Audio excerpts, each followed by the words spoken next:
Hello, hello, welcome everyone. Welcome back to the CrunchLabs Masters Champions Chess Tour. This is Division 2 and 3. My name is Anna-Maja and I'm joined here by Jules. Welcome, Jules. Welcome back. Hello, I'm happy to be here. Good morning. It is bright and early here on the semi-East Coast. So I am happy to be here. We have a lot of interesting games going on today. Are there any you're particularly excited for, Anna? Yes, Jules, we had some really exciting games yesterday, and today we are in Division 2. We are in the winners bracket quarterfinals, and we have, as we have on the screen right now, Fedosiev against Hikaru. So that match is going to be super exciting, I think. That is going to be a very important one because one of these two players will be pushed back to the losers bracket. That's crazy. Can you imagine Hikaru in the losers bracket? That would be insane. Yeah, that's a rare sight. Here. Anything can happen here. We've seen it before. He was already pushed back to Div 2 here. Fedosiev is such a strong player. And he's starting out with white here. Let's take a look at this position. Right, so seems like a d4 opening. It is pretty rare for white to push the pawn all the way to c5 and then get to capture on b6. So I guess you can say that white's position is pretty nice, but I guess black can play c5 in the near future, and if you get to play c5, that's usually a good sign with black here. Yeah, you're usually pretty happy. So what is that pawn doing exactly on b6? Yeah, so I guess black is just keeping the pawn there for now, knowing that the pawn's not going anywhere. I can capture it anyway very soon. So you're just waiting for the right moment, I guess. Yeah, it doesn't really have any function other than it just captured the pawn on b6 and it is waiting to be captured. It's just waiting. It's waiting for its fate. Yeah, exactly. Yeah. Someone in chat said Hikaru might not be as much of a rapid player as Fedosiev. That's true, but he's also just so incredibly strong. I think it really just depends what form the players are in today, Anna. Exactly. So we saw, for example, yesterday, Denis Lazovic, he didn't really have a good start, but maybe he will be able to recover. I believe he's still in, if I'm not mistaken, in Division 3. There were so many matches going on, but I believe he managed to recover in the losers bracket, but he still needs to keep fighting over there in the losers bracket, so... Yes, he's still just barely alive in that losers bracket. Barely. They don't get a chance after that. Get a chance after that. Then they're sent home. They're sent away. Yeah, Never exactly. to be seen again. So let's take a look at some of the other matches because we have a total of 4 matches going on in the winners bracket quarterfinals. We also have Jules Moussard against Levon Aronian, so that is also a very exciting one. Jules has been playing very well so far, and yeah, I'm expecting a very exciting match here as well. Yeah, that'll be really interesting. I think he was the one who knocked out Hikaru from Div 1. Right. Isn't that correct? Yeah. He didn't manage to stay in the Division 1 himself, but yeah, he definitely made a statement there. So for now, he's doing fine in Division 2. Let's see how he will end up doing against none other than Levon Aronian. Exactly, and Levon has had such a good, I think, tournament overall. He's been very clean in his wins. So he's definitely on it, but Jules, you know, I have a bias towards all people named Jules because I'm named Jules, if you guys can't of course. by the username. So it might just be an event kind of close to my heart, you know? Oh, absolutely. So we don't blame you for that either. This is kind of an interesting position here. We've got this opposite side castle. I'm wondering if black will castle queenside, if black will choose not to castle. It's kind of difficult. I almost feel like maybe the king is kind of safer where it is at the moment. I'm not sure. What do you think? Although queenside castle might not be as scary as it immediately looks. What would you do here? Yeah, I guess there's quite a lot of options and it's hard to say which one is the best. One of them could be that you just let the king stay on e8. For example, you can play bishop f6 and just place the king on e7, so at least the rooks are connected. But at the same time, I guess you can make an argument for both long castle and short castle, because if you think about it, you play short castle, it's not really easy to see how white can access the king there. This bishop on e7 is very crucial in the dark squares, and since white doesn't have a dark squared bishop at all, makes it really difficult to attack on those dark squares. Right. Right. There's just not a lot of attacking potential there. I could definitely see that. But I also just am personally really loving opposite side castles lately. I think they're a lot of fun. Yeah, it definitely keeps the game exciting, more than usual. So that would be awesome to see. Jules goes for a rook hg1, which is an unusual move, but it makes sense defending the bishop on g2. So he is trying to move that knight from f3 because before it was pinned because of the bishop on b7. So I'm guessing that that knight is heading to e5 on the next move. Right, and that would be such a beautiful open file if you're able to trade off some of those pieces and just completely blast open that center.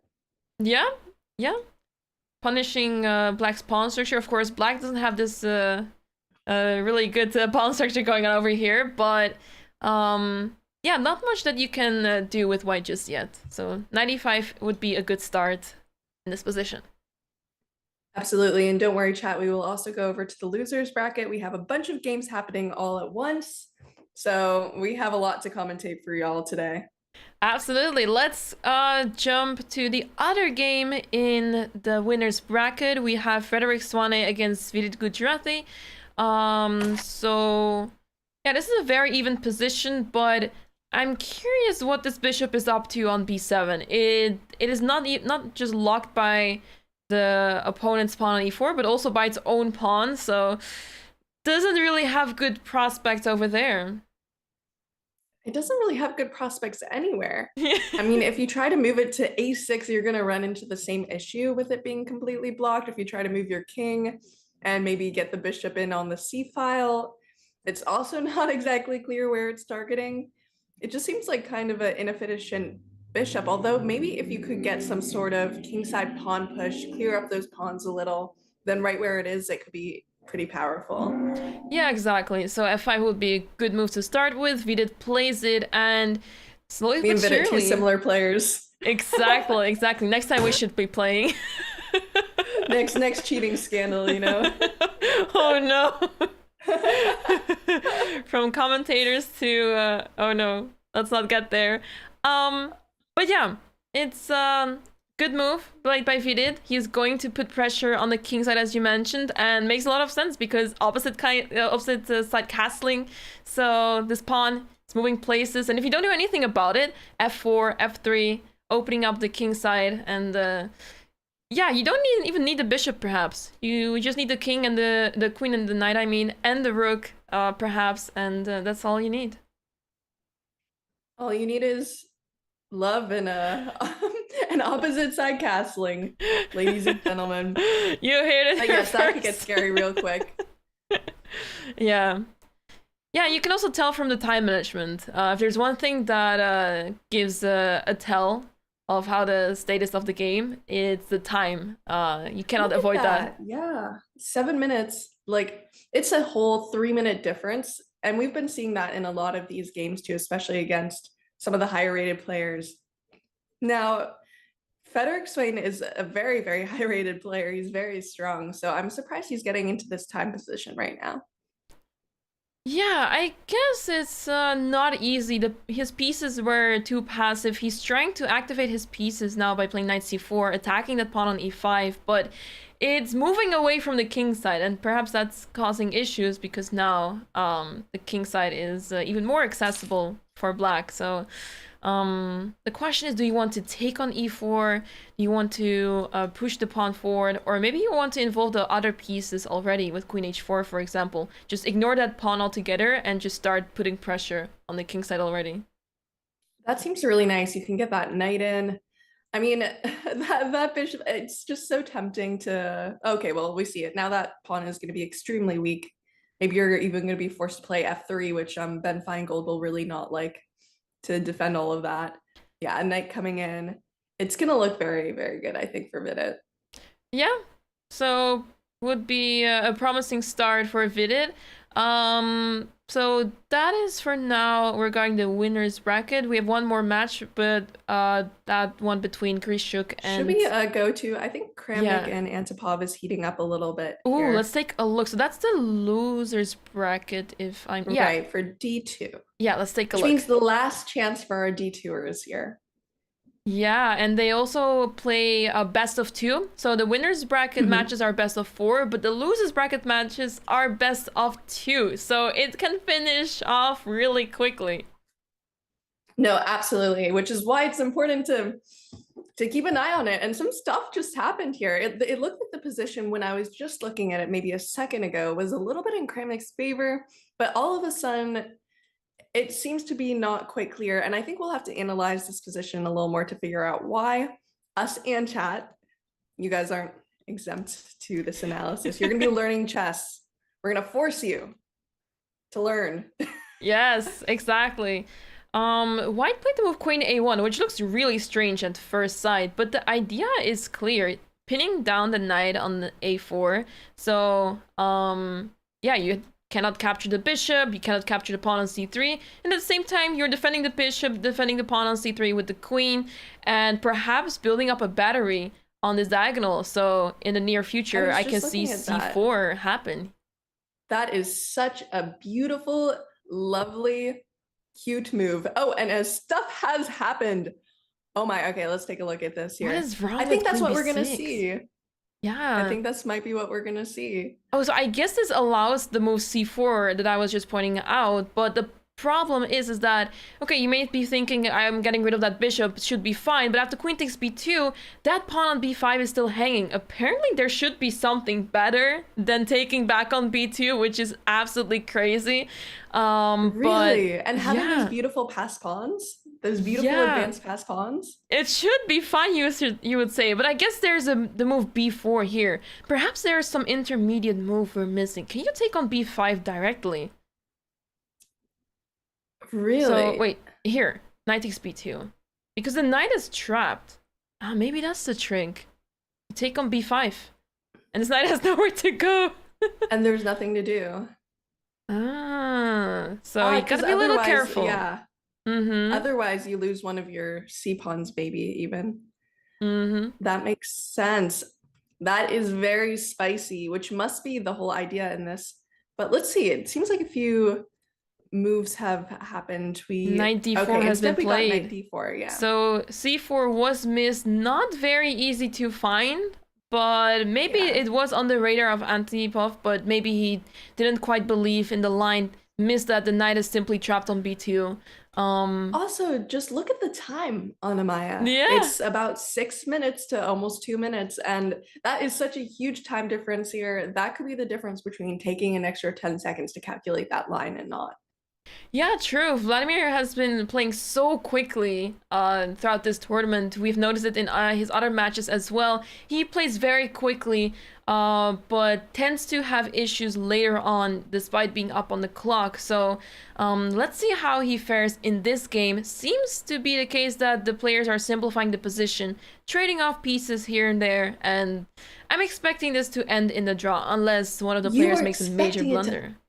Anna-Maja, I have to frankly disagree with you there. This is not ending in a draw. Oh no, you don't think so? Time difference? No, with the time difference, there's still plenty of play on the board. You don't believe in Antipov saving this, making it into a draw?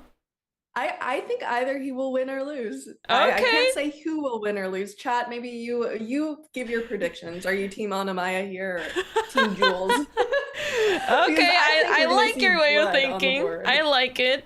There's no draws in chess anymore. No draws in chess. Draws are a thing of the past. I like it. Yeah, other matches are still going on, but as you mentioned, the clocks are ticking down and we're approaching the phase of the game where things get really spicy. So let's take a look at another game. Which game catches our attention? Oh, what is this game between Fasif Durarbayli and Alan Pichot? What is this position? I was just taking a look at that real quick. Um, So many that's pawns a on great white's end, question. but the bishop is Yeah, like another pawn. that's its own thing. That's like, yeah, bishop is a big pawn. That's a good way to put it. Although maybe eventually that bishop can crawl down to e1. Maybe you could try to push c4. But in a position like this, which is so sharp, you really don't have time for any of those like rerouting moves, do you? Yeah, I guess the question is how much damage can black do over here? Because the knight on f7 cannot go anywhere. It's currently pinned. This knight on g6 Hate when that is happens. limited a lot. So yeah, what can black do here? As long as there's no queen f3, queen g2, white is completely fine here. Yeah, this is a little, it's uncomfortable. It's definitely uncomfortable for our Spaniard here. And you know, I live part of the time in Spain, so I have a little bias there, but this does not look good for my fellow Spaniard. Yeah, I guess he's And still also, doing yeah, fine on the clock, but it might get very interesting very soon. and actually when your position is just a little bit worse, I think that's the hardest to play time-wise. When your position's just a little worse and you're trying to find a move that keeps it a little worse, but like doesn't make it any more worse, that's when you use up all your time. When your position's like dead lost, you move quickly. When your position's won, you know, sometimes you'll use some time, but usually you move quickly. But these positions, I could see his time like ticking down very, very quickly. Yeah, you try to find resources, try to find ways to come back, and that takes time. So Vasif plays b4 here. He's trying to clear up some space for that pawn on a4 because that is the only pawn I see moving forward in this game for now. Absolutely. And so sorry to switch around, but we might want to take a look at the Hikaru game because it's just gotten a little bit spicy. Absolutely. Let's take a look what's going on there. Ooh, a Yeah. lot of attacks here, a lot of threats. The knight is hanging, the bishop on c4 is hanging as well. Rook b3 attacking the queen. It's a check now. What is going on here? How which pieces do you defend, basically? Good Where do you question. go? I guess, Probably the knight looks like a most dire position, right? yeah, so I guess the knight has to retreat to h7, but that looks really terrible. Bishop d5 is a nice counter-attacking move, attacking the bishop. The rook on d4 is twice under attack if you move that bishop, so you can't take on d5 that easily. Hmm. So yeah, he's making his opponent think, and they're about even on time, with Fedosiev a little bit down on time, but apparently he just needs to keep the position together and he'll be okay here. But do you think we'll see the Nakamura effect? Do we think we'll see his clock completely tick down? Yeah, I was going to say, I think this is already like in a very concrete phase where Fedosiev simply has this bishop takes d5 capture. He has this intermediate move, bishop b7, saving the bishop, and now he gets to capture the knight on g5. And he has his passed c-pawn, so I think it's already completely winning for him here. This would be such a strong start against one of our resident favorites, maybe even our resident favorite in Div 2. Yeah, Hikaru Nakamura. That would be a very big win because you need to start out strong, but still anything could happen in here. But you can't call it till it's done. Maybe you do say I'm pretty optimistic, but you know. sometimes it's necessary, but I guess black still has some chances here. The king on h2 is a little bit weak, so you gotta keep an eye on moves such as rook h4 check. He plays g3 to defend it, but the computer does not like it at all. Is this because moves such as rook d1 are possible? This king on h2 is still pretty loose. Let's see. Sorry, I'm just getting back up the. I'm as you see with Div 2, there's like a bajillion Yep. games. Okay, finally got it. Don't All right, worry. no, that's interesting. I also really like this bishop pair. I love these advanced pawns. Mm-hmm. Rook d1, yeah, this is a little scary. You don't want to allow any shenanigans, but you also don't have to allow any shenanigans here. I But guess what's the best way to defend? How do you escape? Do you try to run your king? Do you try to create spaces for your king? What do you do? Oh oh boy. no, we are seeing the Hikaru effect over here. We are. Yeah, I guess the I guess problem that is was the it's really question. difficult to defend because by playing g6, Hikaru opened up space for the king to go to g7, which he played now, and he's preparing to move rook h8. And because of that, the king is simply on g2 almost trapped. What to do here? Do you have to play f4 to run? He plays it, but the engine hates it because of g4, I think. Absolutely, and this is the Hikaru effect. This is what we were talking about. He just got so low on time, it was impossible to really try to figure out how exactly to defend his king. And we see the resignation! Anna-Maja, this is heartbreaking for Fedosiev, who almost started with a win against Hikaru, was in a plus maybe 5-6 position, and did not manage to win. So the first point goes to Hikaru. What a way to finish this game. What a move played by Hikaru, because after king takes h2, rook h8, the king has to move to g2, and then queen h1 checkmate. All these pieces that white has are all useless. That is unbelievable. Oh no, my rook. Wow. Oh no, my rook. Crazy. Exactly. The rook, many rooks, all of the rooks. Crazy win by Hikaru. What a comeback. And that is gonna sting. That's gonna sting for Fedosiev. But let's see if he manages to recover from that. Yes. We've seen better recoveries in the past, but that is a tough one. It's so hard. You see the win in your hand. That win was in his hand. He had to keep control. He thought a little bit. Maybe overthought. Maybe he didn't overthink. But eventually he just couldn't defend against the threats. That was a beautiful example of finding some good counterplay. Yeah, and we're now in this game between Jules Mussard and Levon Aronian, and they're both playing on seconds now, so anything can happen in this game. It seems to be pretty drawish, but at the same time, look at this active rook on h4, attacking the pawn h2. The pawns of white on the king side are pretty vulnerable, but is that enough to cause some damage here? I'm not sure, but with so little time, too, 1 second, anyone could honestly flag. We've seen some flags in the past, Anna. Yesterday, yeah. I think we saw 3 people flag. Yeah, 3. That's what we saw. Maybe we missed more. Yeah, that's all that we saw. We were physically present. I think we've gotten lucky with looking at some of the interesting games, but true. Absolutely. Ooh, it's getting interesting. Mm-hmm. All right, don't flag. Don't flag. Both of them, don't flag. This is dangerous. Knight is going to c6. Not yet, because rook c5 check. So knight goes to d3. Ooh, nice move. And now Harry goes down. You have to be careful of Harry. Harry is very dangerous. Yes. Because look at that bishop. That bishop's actually doing so much on b8. That bishop's working overtime. That bishop needs overtime pay because it is really defending that pawn. It's keeping the b pawn from promoting.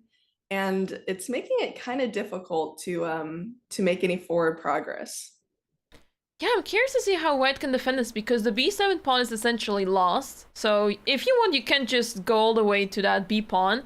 King e3 on the board. I wonder what the defense is of white because to me it just looks like it's a slow death for white. Absolutely, and now you have 2 passed pawns. Against a piece. You can try to sack for the 2 pawns. Maybe if you had a bishop. I do know that with some bishop endgames like this, if Jules had a bishop instead of a knight, it could be a draw. But here I don't think so. Yeah, and we see it. Not like this. Yeah, this bishop is dominating the knight. Like so such a sad end for the Frenchman who has lost his first game, but he will get chances to come back in this match the next game. But we must say au revoir. Was that correct in French? Au revoir. Au revoir. Yes. Au revoir. Jules Mussard this game. At least this game, yeah. Yeah, we had in the winner's bracket 3 wins with the black pieces, which is pretty rare. So good start for the black pieces over here. Let's take a look. Where should we switch to? I think all the time scrambles have ended. Basically, have scrambled. Yeah. All the scrambles have scrambled. And here we go. Anna-Maja, I didn't want to say I told you so, but the Kramnik Antipov game ended with Kramnik winning in an endgame. No way! Wow. Time scramble endgame win. Yes. Ouch. Ouch. I had some faith in Antipov, but yeah, maybe this time I was optimistic for him. Absolutely. Absolutely. It's okay to, be the wrong commentator. It's totally understandable. Like, I've been there. Been there, done that. Been there, done that. But either way, it means that Antipov will need to come back since losers brackets are only 2 games. So either he wins this next game or he's out. Even a draw in Kramnik's favor means that Antipov will be out, not just in the losers bracket, but out of the tournament altogether. Yeah, that's pretty harsh. And all the second games have started in the losers bracket. So yeah, we may see players already going home, going home figuratively after this match. So after this game. Exactly. Go hard or go home. Bring in their all into this match. Yeah, let's see. So I see something happening in the game between Maxim Matnakov and Grigori Oparin. What is that pawn doing on e6? How did it get there? Yeah, let me take a look because I think that's a very good question. I'm just scrolling real quick through the opening just to see what happened. It was a Nimzo Indian of the bishop on a6, pretty unusual. Capture the bishop on f1, d takes e6, intermediate move. And here, black played the wrong move. Bishop c4 check. He just blundered a piece? Wait, there's b5? Knight takes b5? Yeah. There's some tactic going on here. I guess it was unnecessary to allow queen a4 check because you're forced to play b5. Which does not look very pleasant, especially in those Nimzo structures. That's not what you want. Look at that king out in the open. This is absolutely not what you want in those Nimzo structures. And such a sad case of just openings going dreadfully wrong.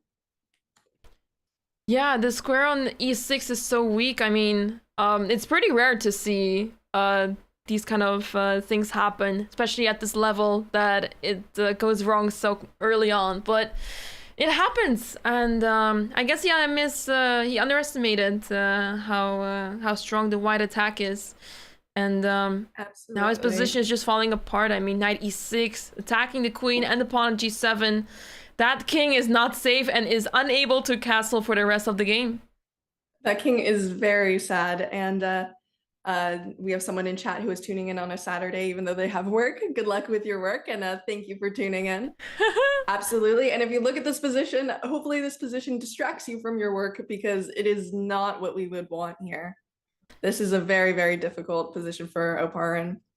I guess maybe this was all calculated in the sense that Grigori has the extra piece, but it is for 3 and potentially a 4th pawn. And perhaps he thought that this is what he has to go for, this is the best he can do in this position.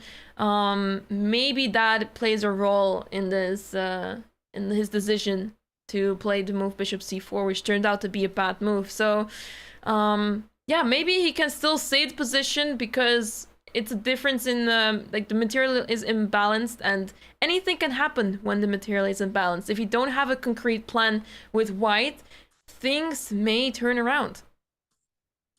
That is very true. Things may turn around, and these losers brackets are ending so quickly. They're only 2 games, and it looks like there's an imbalance in every single game so far. It doesn't look like any of the games are particularly drawish in the losers bracket. Ooh, we love to see that. Do we want to take a look at another losers bracket game? Yeah, let's take a look at Vasif Durarabaili and Alan Pichot, because this is also getting interesting with the king on d8. It smells like this started as a French defense. I can already tell from the pawn structure, but not one that black should be happy with, because this king is stuck on d8, completely exposed. I mean, I don't know where all the pawns went on the queen side. White still has the option to play f5 and open things up over there. So do you think you just have a spider sense when things are French structures? Yeah. It's so thematic. It's so thematic. After playing so many French games, you just know. You just know. Yeah. It's so typical, and I guess also in a way unusual. You don't really see this in other openings. You don't really see this in the French very often, honestly, this Yeah, position, too. this structure. I mean, the light square bishop looks unusually free for the French. I'm not sure if that's a good thing here, I think it's more used as a defensive piece now rather than trying to, be able to activate it. I'm not even sure. Anything. Yeah, you just have to get all your pieces out, which is going to be very difficult in this position. No wonder we're seeing a little bit of a time imbalance here. It's not easy to play. And guys, ladies and gentlemen, this is what happens when you play the French defense. Oh no! Oh no! Fasif is not really doing good marketing for me here, but it's okay. It happens. It's okay. I'm sure you can. I'm sure you can offer him private lessons after the French. Oh, let's see if he would want to have those lessons after this game. Just never play the French again. I've had that too. I've had multiple instances. Like, we've been making fun of my pet opening the Dragon Dwarf, which is a mix of the dragon and the Nidorf, just a terrible opening. And I swear, I was in a tournament game the other day, and I was like, God, like if I can survive this Dragon Dwarf, I will never play Dragon Dwarf ever again. So sometimes with these openings, you just get these positions like this where you just need to survive, and it's easy to blame the opening, but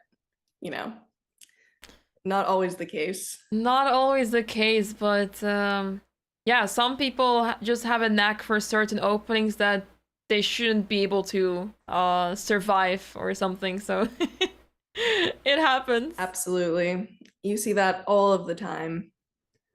All of the time as well. Let's see, where's bracket round 1? I don't think Div 3 has started yet, as we're just going around. Let's see, the losers bracket, Div 2.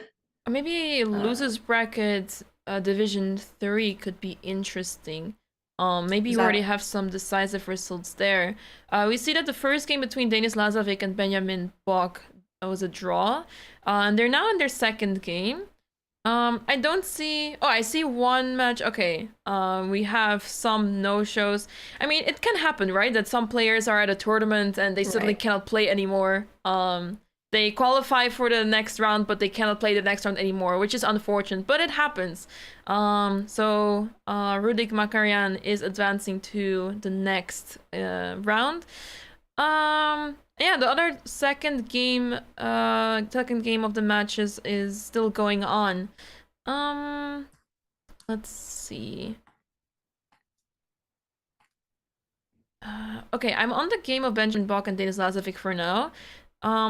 Seems to be pretty even. Material-wise, it's even, but this c6 pawn is very vulnerable. So I think this is why White has a better position. This knight can try to attack it and potentially pick it up. And yeah, it will be a slow grind, but if Benjamin Bok wins this game, he will advance to the next round. Before I got braces, my teeth looked a lot like Black's pawn structure here. I did not expect that one. I was just thinking that with the pawns all over the place, very weak, just spaces, gaps everywhere.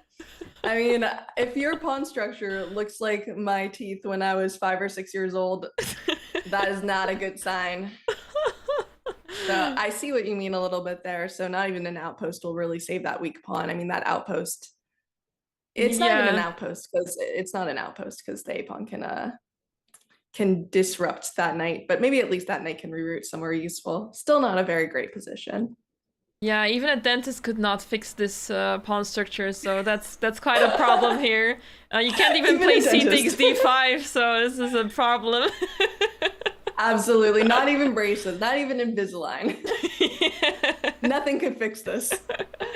But Benjamin's spending a lot of time, but he is known to spend a lot of time. I was playing very recently in the Dutch Championship, and he was playing there as well. And I remember looking at one of his games. It was classical, and the players were like in the first 10 moves or something like this, and they already spent over 30 minutes off their clock. And I was thinking to myself, okay, like, you know, I see this happen to myself when I don't know what to play in opening. I'm surprised, but these players have been around for quite some time. What's going on? But Benjamin's just used to this. He likes to play under time pressure. Well, liking is maybe a bit too much to say, but he is ending up in time trouble a lot of times. So I think he's an expert at this point.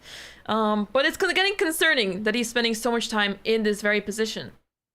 I mean, this time makes all of the difference. As we've said, we've seen players flag, we've seen players blunder, completely winning positions. We just saw it there in the Hikaru game. It was very rough. So you really, no matter how good you are under time pressure, can't let it get down that low. But easier said than done, of course. Yeah, well, we're going to leave Benjamin up to the game, and we're going to take a look at some of the other games because I see a massive time scramble here in between Kuzubov and Kirkmeyer. And as I say that, Jules, I notice a flag. Bad timing. So that's our what, fourth flag? Yeah. Just as I was shooting into the game, suddenly, next thing I know, there's a flag, and this means that this match is heading to Armageddon. So they tied their match. It's a losers bracket, which is best of 2, and it's 1-1. So they're going to play their Armageddon match very soon. Let's take a look if we have another game. Yes. Yeah, should we go back to Kramnik Antipov because it is the final game of their losers bracket? Ooh, let's take a look. I can find it.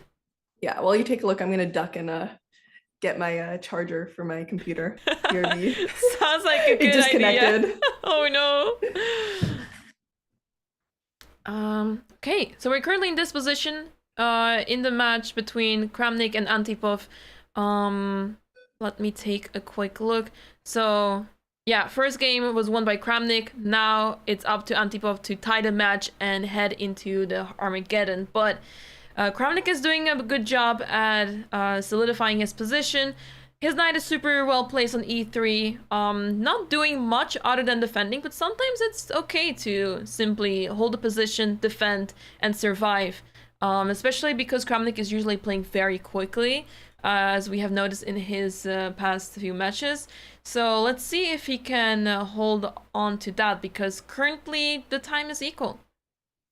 And he needs to hold on to that. If he doesn't hold on to that position, he will be out. Well, no, that's not true. He needs to hold on to that. If he doesn't hold on to that position, he'll be in Armageddon. Yep. And then it might be anyone's kind of guess on what can happen there. But if he can just get a draw, then he wins. He'll move on in the losers bracket, and Antipov will be sent home. So this is really a very critical game for both players. Yeah. Kramnik spending quite some time. He played h4, was met by h5, and yeah, now the question is what to play next. You don't really want to commit to crazy things here. If anything, black has a pair of bishops, so black is the one that will probably cause damage to white's position. But yeah, what can white do about it? It's kind of difficult to see the exact plans for either player. There are more weaknesses, it seems, in white's position, but it's also not exactly clear how Antipov would make any progress if he's fighting for a win. Yeah, not easy. Not an easy task for Antipov, but he definitely has chances because of the pair of bishops. We really like the bishop pair here, don't we? Absolutely. I mean, we like the horsey as well to jump around, but sometimes it's clear that the bishop is superior, and I think this position is one of those as well, where the knight does not have a lot of squares available. It's stopped by all the black pieces, so I guess that's why it's easy to root for the bishop pair here. Absolutely. Usually a big fan of the bishop pair, except for in those very, very crunched positions, or as we've been seeing in time scrambles, knights really do the work. True. I think almost every single time scramble, the knights have won. Mostly just because it's so hard. You have to prevent these forks. It's not something that you can just automatically know. You have to at least take a second to calculate. Yeah. Let's take a quick look at some of the other games, because a lot of things are changing. The game between Durabaili and Pichot is still going on, but seems to be forced checkmate, actually. I'm expecting rook takes c8 to be lights out, or maybe rook takes d7 instead. There must be some checkmate here, some tactic, but I'm trying to figure out where it is. Find the mate. Find the mate. Yep. All right, chat, find the mate. Let's take a look. I think I see it. I think it starts with rook takes c8, king takes c8, queen a8. There you go. It's on the board. It's on the board. Queen a8. There you go. Knight b8 is most likely going to be played, and then rook c6, and you just continue making a ladder checkmate. Queen b7, rook c8. That's it. It's an unusual pattern. The good old-fashioned pin, but found, absolutely, which means the score is drawn there in this loser's bracket, so it will be going to Armageddon. Yeah, I think we're having a lot of Armageddons today. 2 wins in a lot of matches. Let's go to another one. We have Matlakov against Oparin, and in this one, it seems to be the case that Matlakov is winning, and he needs the win because he lost the previous game. So that would be another Armageddon. I'll just go on your. Yes. Oh boy. Yes, absolutely. That was just the position we saw that was very sus, and it still is very. It is still very sus. It's it has not changed. It's 7 pawns against 2. That is not what my teeth looked like, thankfully. Maybe it's what my teeth will look like many years into the future. Oh no. Hopefully not, but yeah, I know that is not a very fun position, and there isn't even really that much counterplay. Like, I don't see any direct threats. You're so busy trying to defend against everything here. Yeah, I mean, White simply needs to play patiently and not overextend too much, because if you start trading pieces randomly, then you may run into some issues, because Black still has those 2 knights over here, so they can cause some damage. But if you play principled, moves such as rook f5 help so much, and yeah, should be lights out, but you know, you can't just go crazy here. Should we check out the Vidic game, Vidic versus Fane? Yeah, let's take a massive look. Time scramble with both parties in a time scramble. Ooh, rook end games, we love to see it. Yes, and right now Spain is trying to even out the score here, because Vidit scored the first point, and he does not want to go into the winner's bracket. This is out of 4 games, so he does have his chances, but he does not want to go into the winner's bracket having to make up 2 points. Yeah, it's not looking good for him, especially because Vidit is down a pawn. This h4 pawn is also moving forward, or doesn't have to move forward just yet. Harry is very happy. But it's hard. How exactly do you make progress? You have to use your king. You have to get your king in, but that G pawn is working a little overtime on there. Yeah, I guess maybe it's not a bad idea to try to push the h pawn and capture the pawn on c3, so that you have the pass d pawn, and it will be very difficult to stop that pawn. Oh, there you go. There we go. And yep. Look at that. And you can even just kind of park your rook. Maybe if you could even get your rook to d5, wow, that would be great. Yep. Okay, for now his task is not so easy. He cut off the king on g3, but now he can just push the pawn. If the rook remained on the d file, I guess it would be much more difficult for black to make progress. But for now, the pawn is just moving forward, and it will get very difficult. Wait a second. D3 was not the right move? Apparently. Maybe because there's with 5 seconds. F4? Rook D3 first? Is there... No, there's no F4 now. Okay, rook D4. He's just staying on the D file. He's not going anywhere. Yeah, perhaps you just... There's no way to...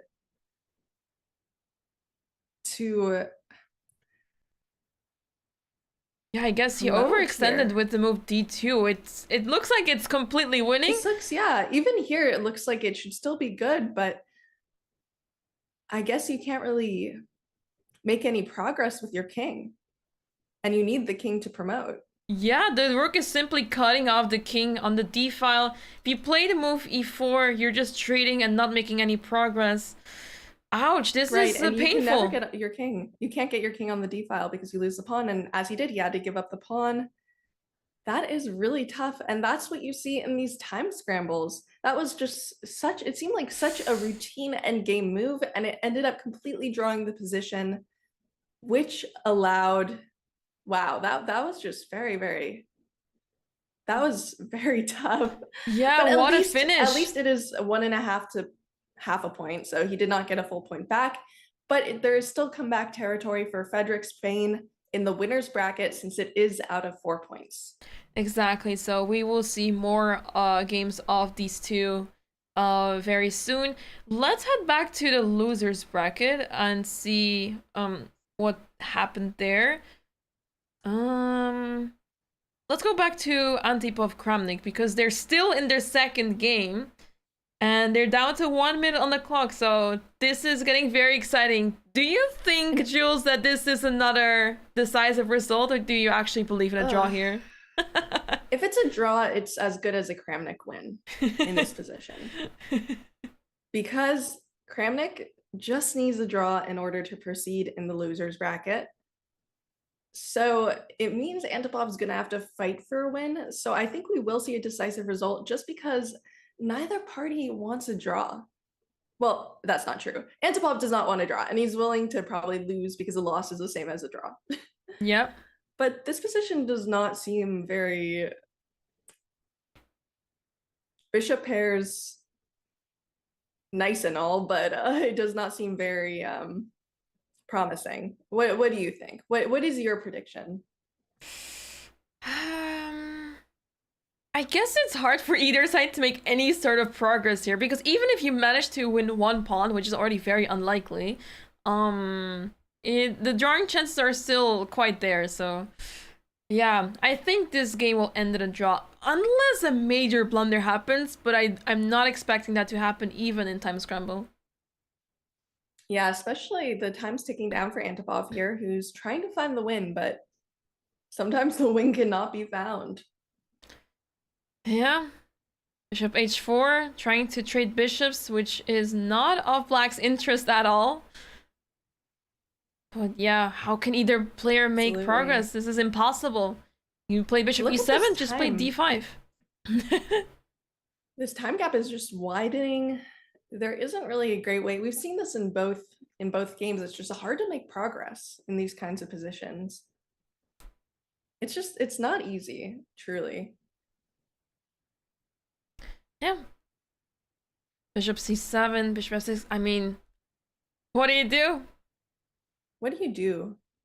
What do you do? How do you make progress here? You don't, I think. I think this will probably end up going to Kramnik because the draw is as good as a win for Kramnik. So Yep. I would call this in his favor. I don't think there's any way really to make this a win. Perhaps I will commentator's jinx, but I think it would be very, very difficult for Antipov to win this position. Yep. I think so too. The Armageddon match between Duray Bailey and Pichot has started already. So that is an exciting one to look forward to. And in the other matches, Minlay managed to beat Bogdan Daniel Deac. That means that Bogdan Daniel is unfortunately out. And we'll also have an Armageddon between Oparin and Matmakov. So that's also another one to look forward to. Absolutely. And in the winners bracket here, as we see, like we just saw, Vidit is leading 1.5 points to half a point. Aronian's leading 1.5 points to half a point. And Hikaru is also leading 1.5 points to half a point.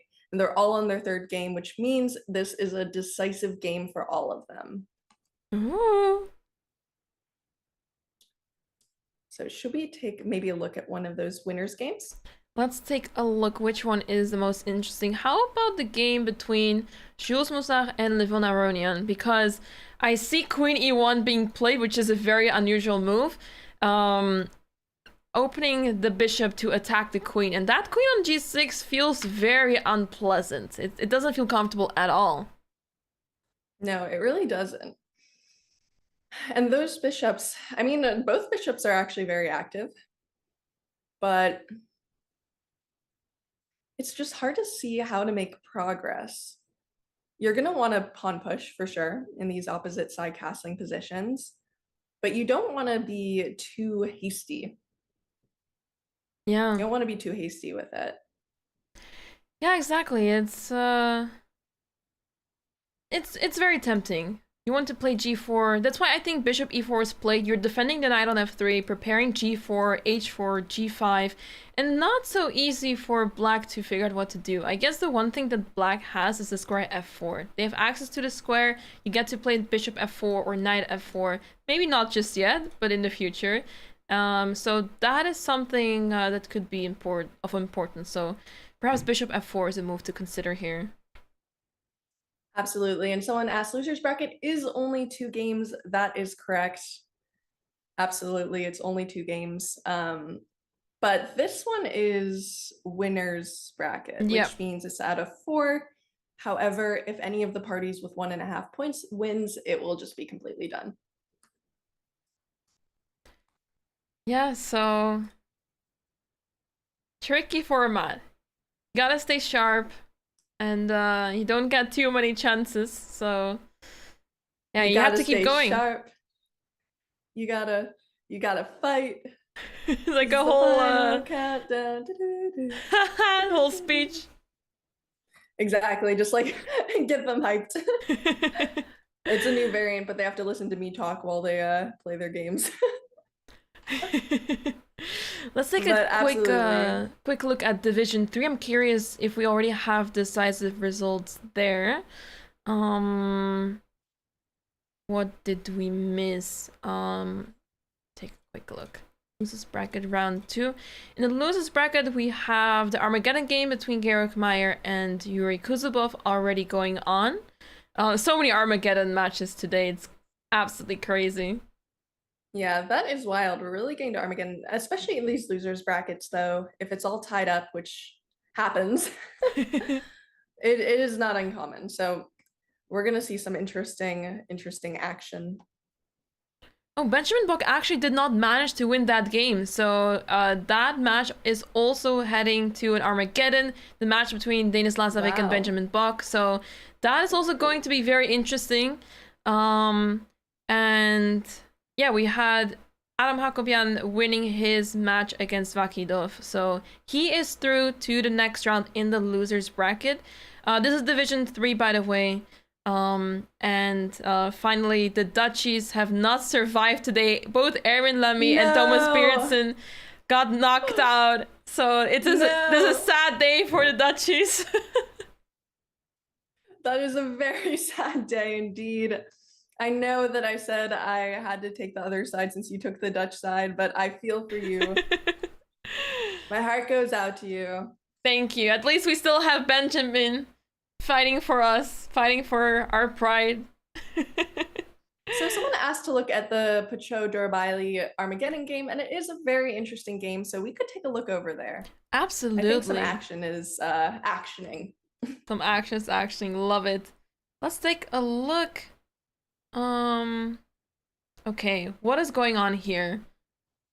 So Vasiliev is down to 3 minutes, which is not a lot, especially in this position where things are quite crazy.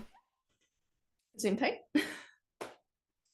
Yeah, so black is up a pawn, but white is trying to find compensation. The knight on c5 is very strong, controlling many squares. For now, black is trying to defend on the 7th rank because rook g4, the pawn g7 will be under attack, so you need to keep the rook on e7.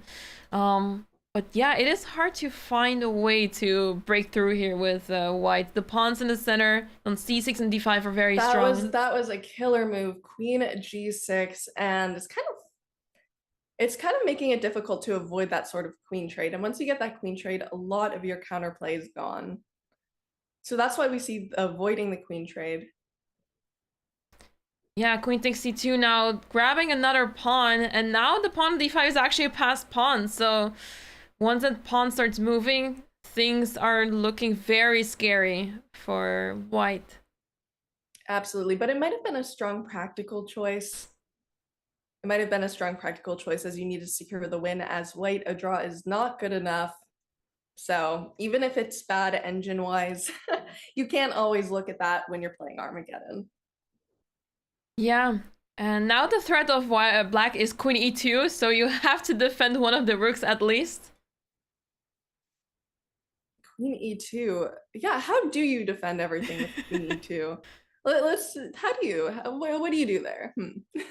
F3 is a move that comes to mind, I guess. Or rook g3, that works too. F3.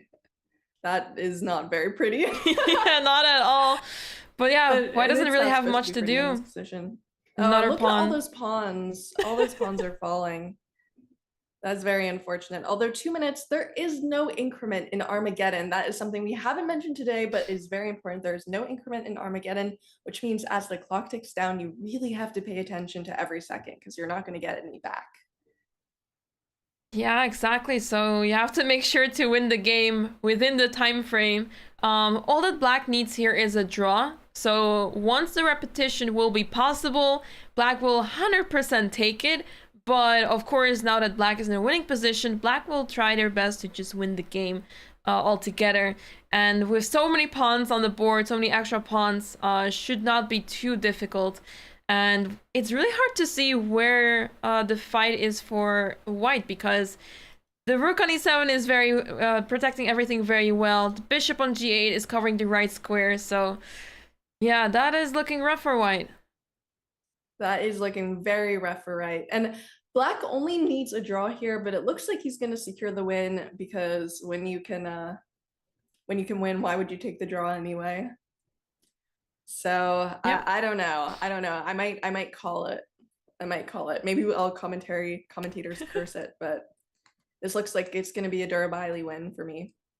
I think so too. Black is threatening bishop d5 now. The knight on c5 is pinned, so yeah, it's only a matter of time until white resigns here. Absolutely, it is only a matter of time. So we will check out. Let's see, losers bracket. Any other? Yes, and Kramnik managed to get, by the way, 1.5 points, while Antipov has 0.5 point, meaning since it's the losers bracket, Kramnik is going forward, and Antipov is unfortunately sent home. So that is our update on that game we were looking at. Yep. And yes, then we have 2 Armageddons. I'm looking at the second Armageddon, which is a little weird as well. Do we want to take a look at that? Yeah, let's take a look. So the second Armageddon match we have in Division 2 is Oparin against Matlakov. I see a pawn on g5. I get very excited, but how far can white go with the attack? Because at the same time, black is putting pressure in the center with c takes d4. There is a lot of pressure. There is a lot of pressure in the center there. And also I'm kind of thinking, like, what exactly is that pawn doing on g5? Yeah, I guess it was played to attack the knight on f6, which was there previously, which moved back to d7. And now with f4, I can see an attack happen with h4, f5, g6. That would be super fun, but the question is that? Yeah, it's quite a lot of moves. Yeah, exactly. So I guess it depends on what Oparin decides to do, but I think it's not easy to counter this. You'd have to think of moves such as f6, and perhaps g6 works as well, to give some space to both the bishop on f8 and the king on g8, because now you get to play bishop g7, and that can be very useful. Whoa, look at that attacking move, f5.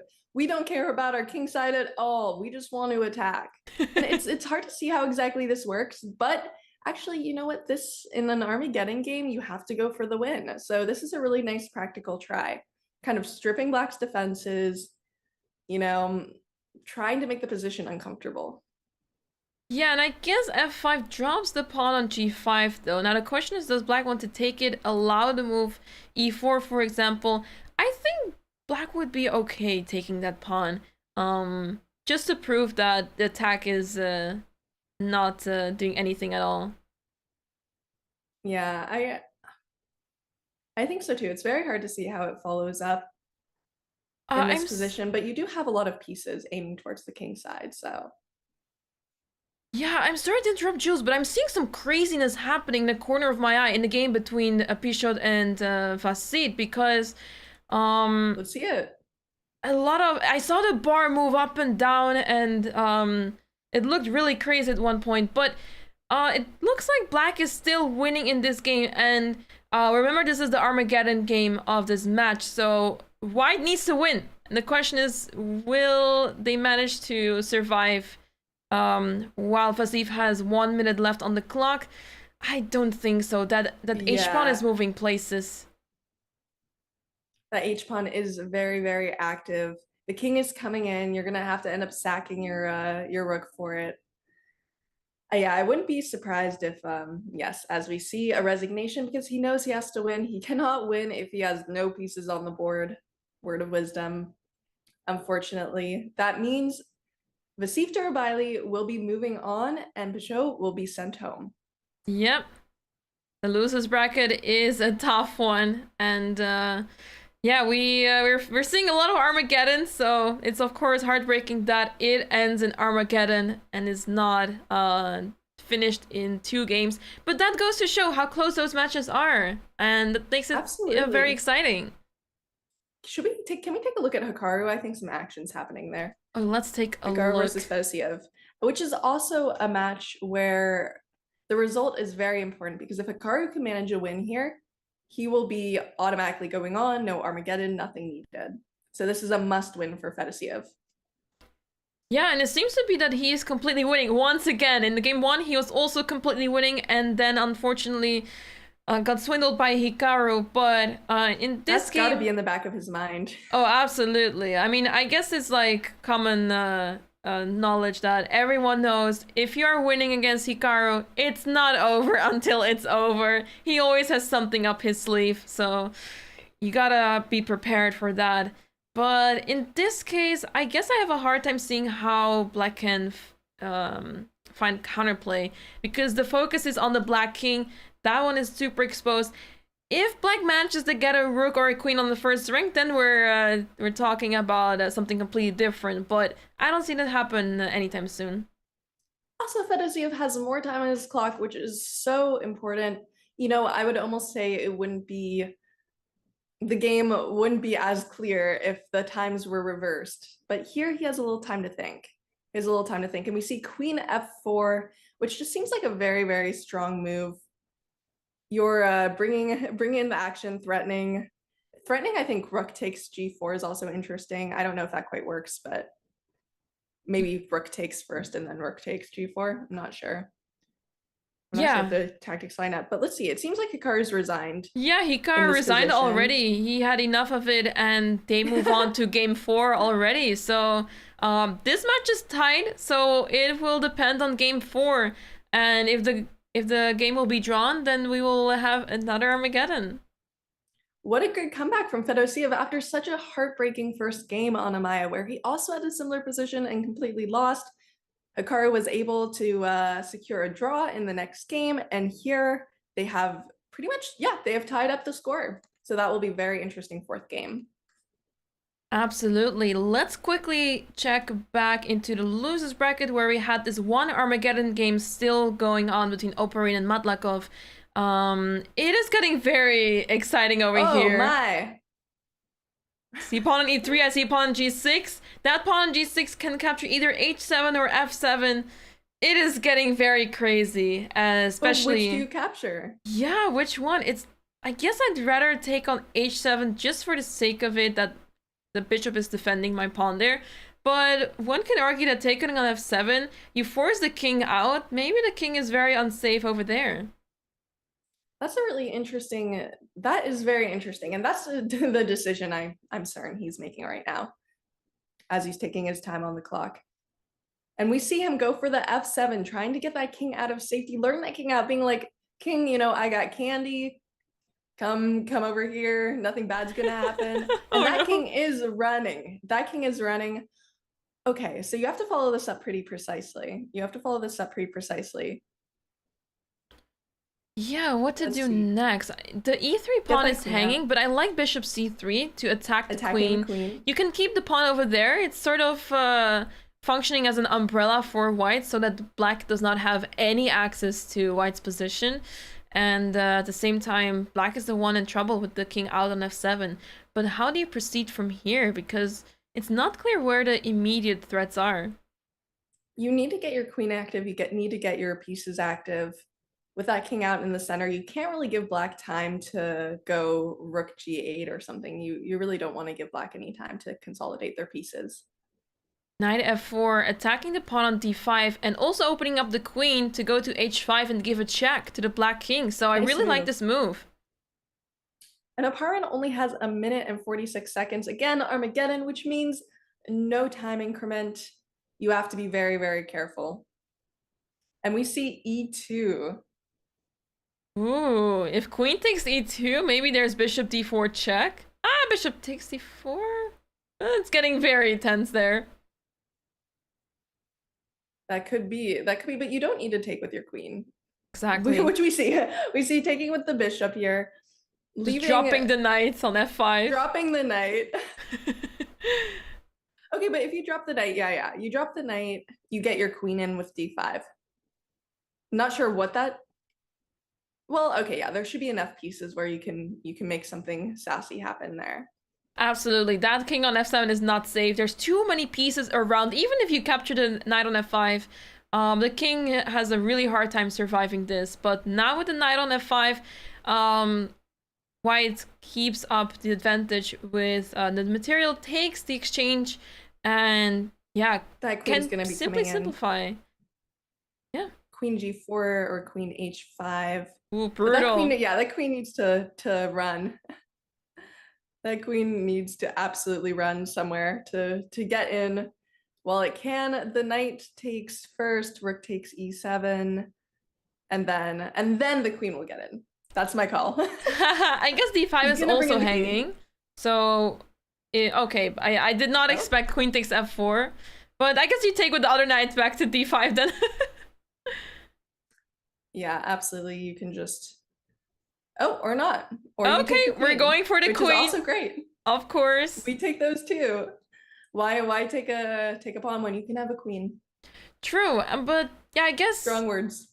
I guess it's 2 minor pieces for the queen, which should be completely winning. But seeing the time of both players, I'm not liking how much time they've been taking on the past couple of moves. They should be playing much faster at this rate. Yeah, with the Armageddon, and we keep repeating it because it's so important. All these players are really used to playing in these tournaments, in these prize tournaments with increment. Tell Tuesday has increment, a lot of the different winners bracket has increment, but when you're in Armageddon, you do not have any increment. You have to be very, very solid. And this isn't actually that huge of a material imbalance here. So if you let black free here, if you let the pieces consolidate a little bit, you might be in some trouble. Ooh, queen g3. Oh, yeah, that's there we go. That's a free rook, and that ends the game.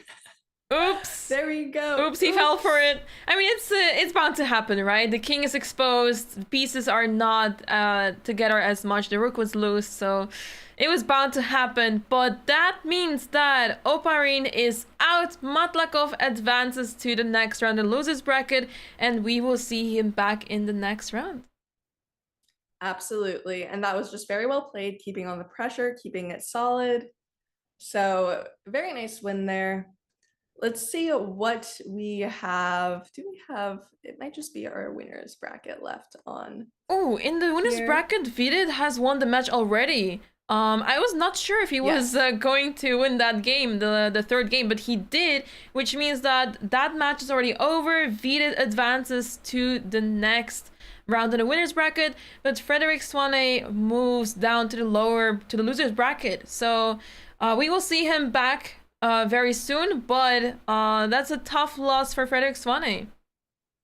That is a very tough loss because he will be moving on down, but he still has a chance to fight. Still has a chance to fight back. And that means we're only really left with our winners bracket right now in D2.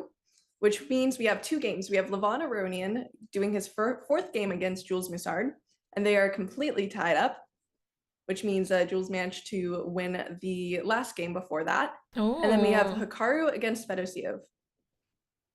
All right. So things are getting very exciting. I'm currently looking at the game between Hikaru and Vladimir Fedosiev. Looks pretty even so far, but the one thing that concerns me for Hikaru is his time. This is very unusual. We usually see Hikaru up on the clock, but this time he's down 3 minutes on the clock compared to Vladimir. That is really interesting. That is very interesting that he's so down on time right now. He probably, I'm wondering where he used the majority of his time. I think it's on this last move, G4. That's a very interesting choice there. But you know what? He's so good under time pressure that I don't think him getting as low on time is as devastating as, say, his opponent getting low on time against him. Right, with the move G4, he fixed the pawn on G5, so with knight D5, he's threatening to capture on E7, and then capture the pawn on G5.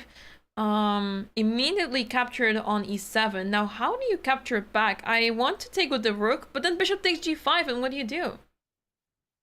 I don't know. What do you do? I like that move, knight D5. You've got that very central knight. It's not quite an octopus knight, as we were talking about in last match, but it's still very nice. Rook takes. Okay. You know, that's kind of an interesting choice, getting rid of the bishop pair, which makes a lot of sense, but also that black bishop really wasn't very active. What are your thoughts on that? Yeah, yeah, it's interesting to see how the knight got to G7. I mean, it starts on G8 or B8. I'm assuming it's the G8 knight, and I have a hard time figuring out how it actually got to G7. I read a book where it says that if knights on those squares where they're not in the very corner of the board, but just right next to it, so on G7, B7, B2, and G2, it's one of the worst squares for the knight because it cannot access the corner or the edge of the board whatsoever, so very limited, and especially in endgames, it can go wrong if you have your knight over there. So that knight on G7 is not really doing much, but in the meantime, F5 is played, so that could be an opportunity for black to activate the knight from G7 to go to F5 if white captures. Right. You know what kind of chess books we need? We need like picture books that rhyme to give us like these like little technical knowledge, you know? Like, you know, the knights on the rim are dim. You could be like, knight on the 7th is, wait, does anything rhyme with 7th? I don't think it does.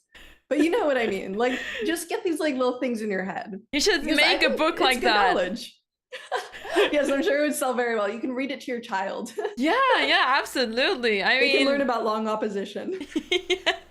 I think it will do great. You should definitely keep that in mind. Keep it to yourself. Keep it to myself, yeah. Exactly. No one needs to know my evil plan. My money-making scheme. H4 is on the board. Hikaru is putting down the pawn on G5, attacking it, and yeah, what does black have going for themselves? I mean, I guess it's not something to be concerned about. I want to play G4, but then my H6 pawn drops as well. So rook G7 is a good move. Yep. Trade on G5, and if anything, G4 is always possible with black. So seems to be another draw, and with a draw, this would be going to Armageddon. Armageddon. Woo, woo, woo, woo. Armageddon. Not that we want anything to happen, but it's always very exciting to see Armageddon games. It's a lot of fun. Yep. Yeah, that's where the drama happens the most. Yeah, it's where all the vibes are in our Armageddon, because it's just very difficult to also switch time controls so quickly. It completely shakes up the players. Yeah, and the bids are also such a psychological fight. Should we yeah, take a quick look at the second winners bracket game? Yeah, absolutely. We are getting word as well that the Division 3 lower losers bracket has started already. The next batch of matches. So we will take a look at those shortly. But first, let's take a look at the game between Jules Mussard and Levan Aronian. The match score is also tied here, but anything can happen in game 4. But with a win, one of the players will win the match, and it's looking. I was about to say it's looking good for Levan Aronian, but then he took on d7, and the computer hates it. I wonder why. Let's have a look. Bishop takes d7. Yeah. I guess. The question is, do you want to take the knight or the bishop? Intuitively, I want to take the bishop back, but maybe there's something to be said about d takes c3. Yeah, because you do have that very strong bishop now. It gets more squares. That pawn is protected. You get that advanced pawn. I'm not exactly sure, but...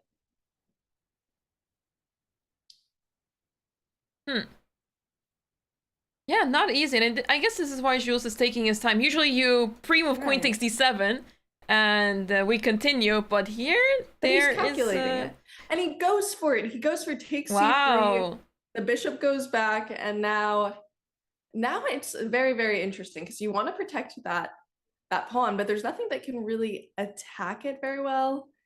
I mean, that dark squared bishop is a little bit useless on c1 there when it comes to any sort of attack against the c3 pawn. So where exactly do you go? You need more pieces in the race. Yeah, both players need to start developing all their pieces. I mean, Black's rooks as well as White's rooks are a bit out of the game. The one thing that Black needs to be careful with is not allowing White to play d4, shutting down the bishop on g7. Then the c3 pawn will become extremely vulnerable. So that's why Black played knight c6, covering that d4 square. And now the question is, will White capture the knight on c6 or not? Well, if you want that d4 square, you kind of have to, yeah? Yeah, probably. Because otherwise the knight will simply jump to d4 and have a really good time there. That does sound like a really good time for that knight. Yeah, I think that knight is donezo, although you don't really want to get rid of your bishop pair. But yeah, I think you will end up taking that knight, because otherwise it could be a bit of a tizzy for Mr. Aronian there. Except look at the time as well. It's 7 minutes and 30 seconds against 5 minutes and 30 seconds. So that is a little bit of a time difference. It's not the worst we've seen here, but he has time to make this critical decision. Yeah, exactly. It's not an Armageddon. I know we've been switching around a lot. We've seen so many Armageddon games today already, but this one is still 10+2. The players have 2-second increments, so the time difference is not too crazy just yet. But as the time gets lower, the time becomes a more important factor in the game. But currently, I really like Black's position. It looks very unusual, and this c3 pawn may get super annoying for White. So I can see Levan spend quite some of his time here. Yeah, I could see that as well. Because you really, really want to make this count. You don't want to go to Armageddon. We want you to go to Armageddon, but they don't want to go to Armageddon. Yeah. So speaking of Armageddon, we can go back to the Hikaru game as they're a little bit lower on time. It is 3 minutes against 3 minutes, and stuff is happening. Ooh. This is not the draw that was predicted. Stuff is stuffing. Yeah, the last few moves by Hikaru were apparently not the greatest, as he retreated his knight all the way to d1, and suddenly it is Fedoseev who is taking over the game. He activated his knight to e5, and now he needs to find a way to infiltrate into White's position, because he has these rooks on the G file. They're not really able to do much. They're pretty much stuck there. The knight can jump to f3, and it's unclear what White's plan is here. Yeah, and then it's just the pieces, like, I'm trying to figure out what I want to do with that knight on d1, really. I guess bishop f4, like, knight e3 could be an idea, but it's all too slow. Yes, as you said, infiltration. The infiltration is incoming. Yeah, and Hikaru's time is ticking down as well. 2.5 minutes for him. Fedoseev on 3 minutes and 25 seconds. Hikaru needs That's to start about the beating time up. they've had the whole time. Yeah, they've always been about a minute apart this game. So it's keeping up, but you really don't want to let it get any lower, even if you are speed champion Hikaru. You wanna go quickly. And we see kind of that idea, Bishop F4, trying to get that knight out. Oh, knight takes c4, Jules. He plays this tactic because after king takes c4, there's rook e4 check and you win the piece back. So now Fedosiev is up a full pawn, and that pawn is a very costly one too. That was a tactic that wasn't even on our radar when we were looking at Bishop F4, and I guess it wasn't on Hikaru's radar either. That makes it the three of us. That makes it the three very similar players. It happens to the best of us, and yeah, it really does. Fedosiev now up a pawn. If he wins this game, he is pushing Hikaru down to the losers bracket. That would be such a huge win, but he also has to keep the pressure. He's been in good positions that he hasn't been like. Hikaru is a very tricky player. Hikaru is very tricky. It's very hard to count him out in these kinds of positions, except it is an end game. How exactly do you survive if you were Hikaru? Well, no, step number 1, play fast. Step number 2, Play fast. Don't blunder more. Yeah, it's hard to say. Yeah. I mean, the pawn on d5 is super weak, so it is always going to be targeted. Black can simply play rook e5. If white plays rook d1, then bishop e4, that pawn on d5 is falling, and that's why Fedosiev played b6, so that you're strengthening the pawn on c5, making sure that it stays alive there. And yeah, he's not in a rush. He knows he's winning, and it's looking very good for Fedosiev. Rook g3, allowing rook nice e5. Pawn triangle going on here. And we see, okay, rook e5, as you said, threatening that pawn. There isn't really an easy way to defend it, really. Like, rook a4? But then king b3 is maybe a little bit unpleasant. Right. Yeah, you could try to target that and get maybe a passer on that A file. Wow, that was very quick. Look at that. It's because they're calculating multiple moves at a single time. They know exactly what's coming. Yeah. All right. Yep. We've got that like A file pawn. Check. I guess rook B. No, rook B1. Bishop B1 instead. Yeah, I was like bishop B1 as well. Okay. It's kind of. Where do you move your rook once A3 hits? Yeah, I want to say A4, but doesn't really help much. Rook E4 makes sense. But now his bishop on B1 feels stranded. I guess yeah, bishop A2 comes to mind on the next move. Maybe that's why it's very helpful. It does make sense. I'm wondering why king B2 might not be. I guess king B2 you just get hit with.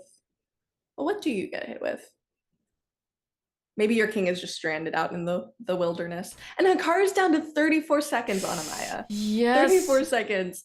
Yes, Jules, that's concerning. I guess king b2, bishop d3, and you get to the diagonal anyway to capture the pawn on d5. So there is not much that Hikaru can do. He can't even push the f pawn. If he plays f3, he loses the bishop on e3 right away. And that pawn is so critical, that d pawn right there, because you've got those two beautiful pass pawns right in the center. They will be completely killing the position. All right, now you probably get bishop a2, want to take that very, very nice d pawn. Yeah, he manages to play f3 after all, after moving the bishop away, but he drops d5, and now black simply has two connected passed pawns even, and that should be over very soon. Nice. Absolutely, that should be over very soon, except you still need to show very good technique, which I believe he will do, especially with Hikaru down to 15 seconds. I still don't think Hikaru will make any major blunders. This is still going to have to be a grind from Fedosiev. Yeah, exactly. Black plays move a5, making sure that the pawn survives on a5.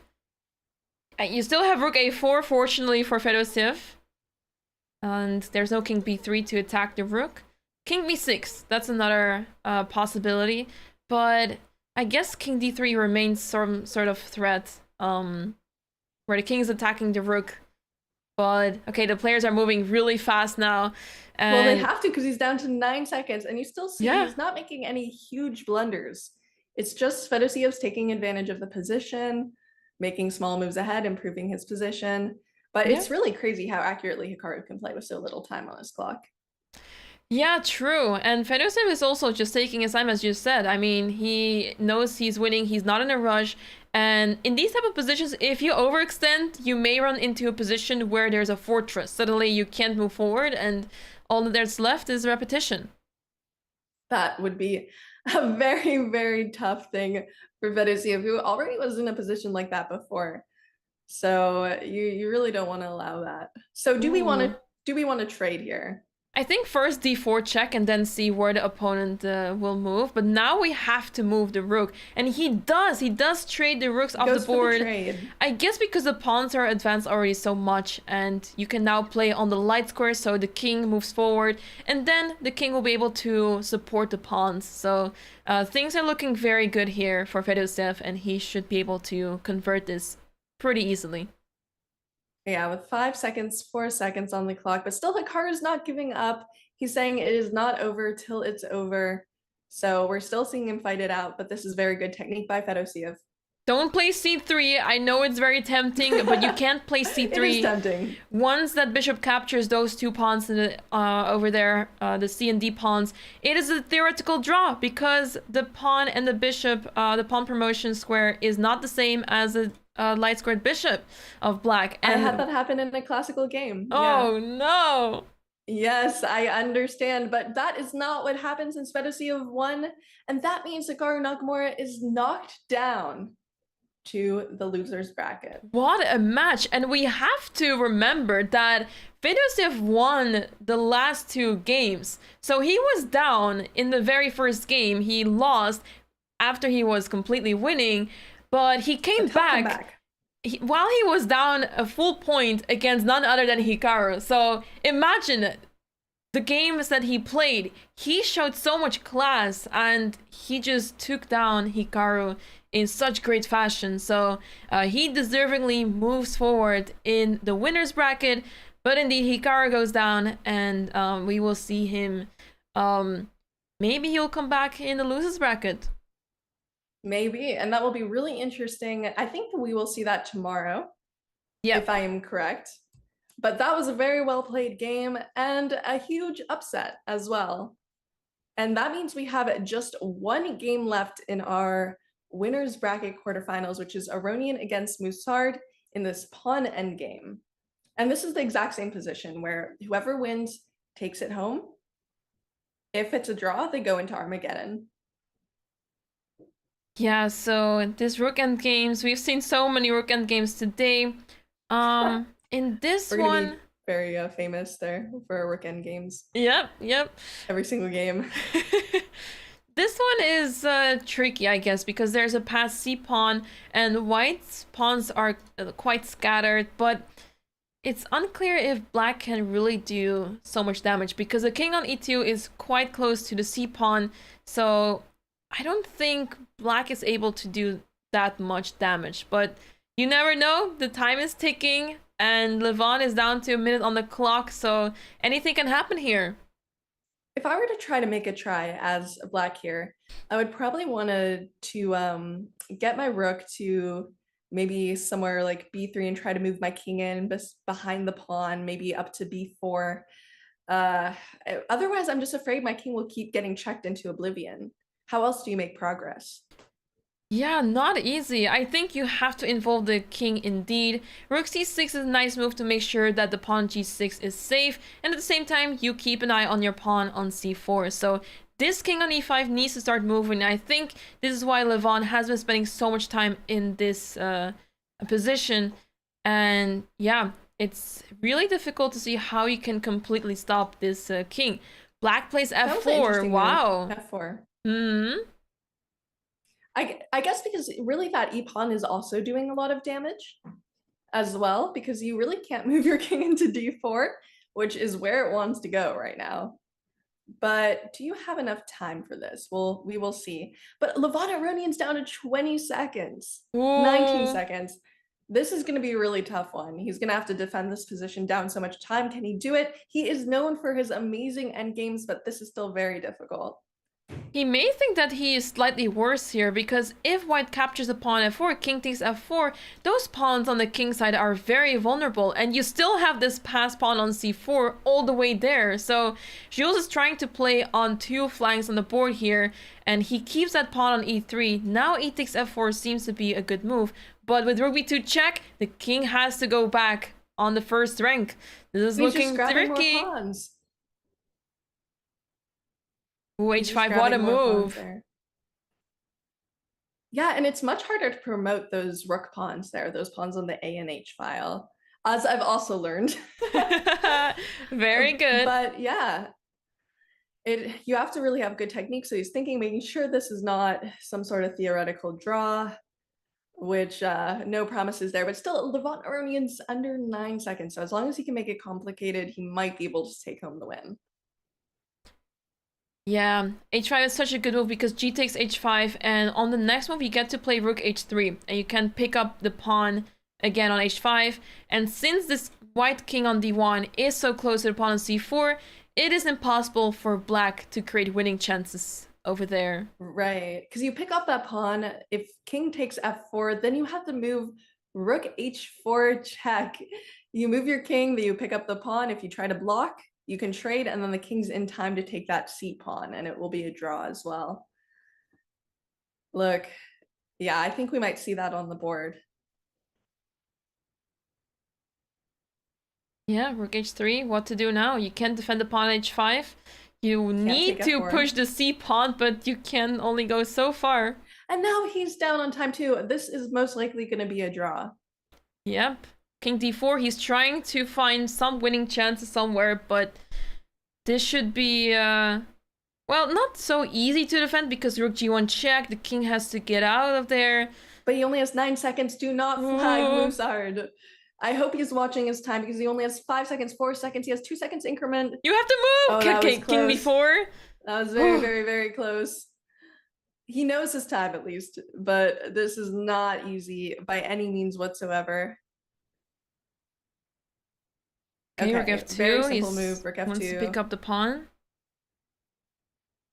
Oof. How do you make progress here now? You have to think of moves such as rook f1 check. Rook f1 check seems... He's just going to repeat moves now. Okay, and there you go. We see the draw, which means this game is going to Armageddon, ladies and gents. They have tied with 2 out of 4. Both of them have 2 out of 4, which means they will be going to Armageddon shortly. Yeah, and in the meantime, Jules, we have the losers bracket going on right now in Division 3. The 3rd round of the losers bracket, and we already have one result. Velimir Ivic against Jaime Santos Latasa. Velimir Ivic has won the first game, so now they're already in their 2nd game. But all the other games, Jules, they are in massive time scramble. So let's take a look. I see some action happening in the game between Georg Meyer and Maciej Klejkowski. So let's see what is happening there.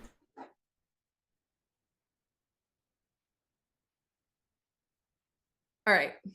Let me make sure that we have 2 extra pawns. White has 2 extra pawns. All right, we have this on the screen so that people can follow along the results of these matches. Let's see. Yeah, white is up 2 pawns. That's a good sign for white. Very good, but there's still some dangers here. There's some dangers here. Like, white's king side is a little bit under attack. You have to make sure you're not going to fall into anything, and that's super hard to do with 18 seconds on your clock. Ooh, what was that? Some sort of missed tactic by both parties? I think f6 simply. The knight was pinned on e5. Ouch. Oh, wow. And that would have been ouch. Okay, there's knight c4. But now 4 seconds. So... 3 seconds. He has to move immediately. Oh. There's so many tactics in this position for both players.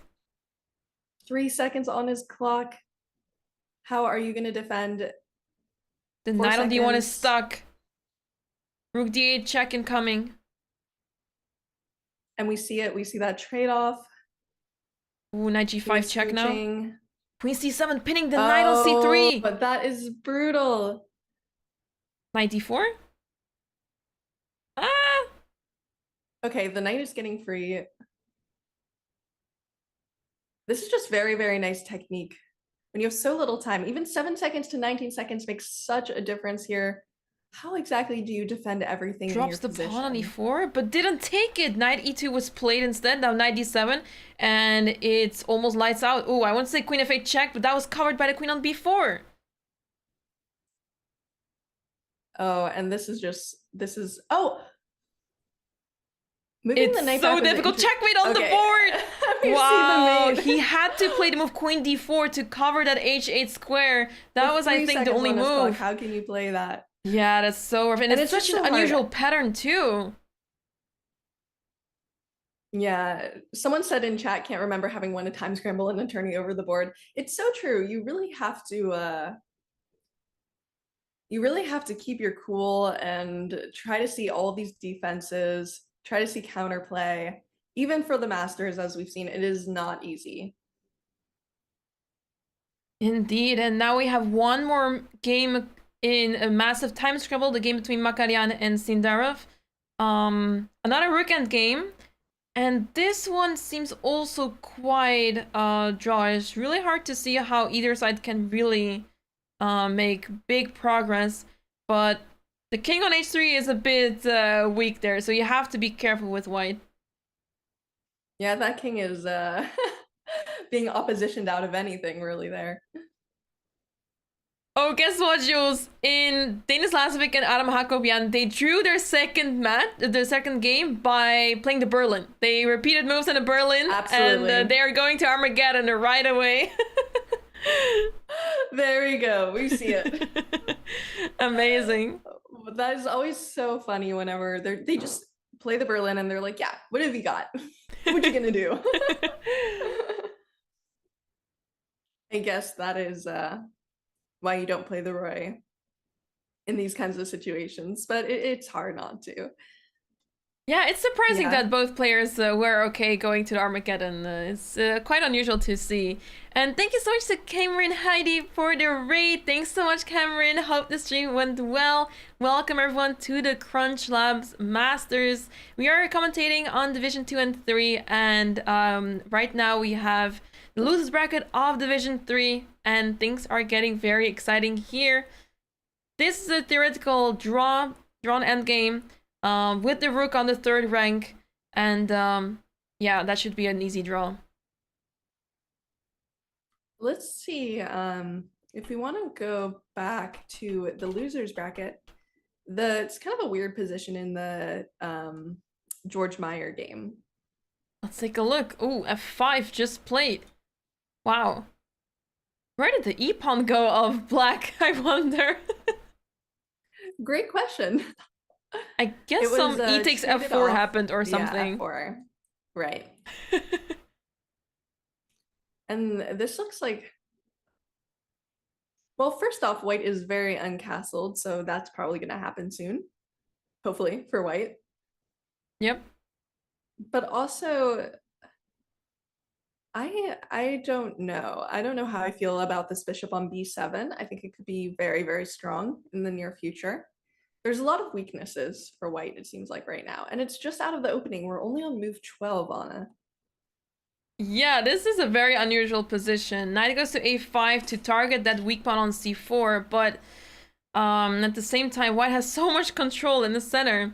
Maybe you have to start playing... Yeah, I was going to say, you have to start considering moves such as d5, because otherwise your pawn e4 is hanging, and you have to shut down this bishop on b7.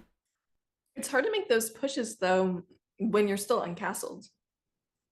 Yeah, it seems like white is fearless. The dark squared bishop is out. The knights are a little bit out of the game of black, so that's why white does not seem too concerned. And I guess you can play short castle any moment. It's really hard to see how black can stop this from happening.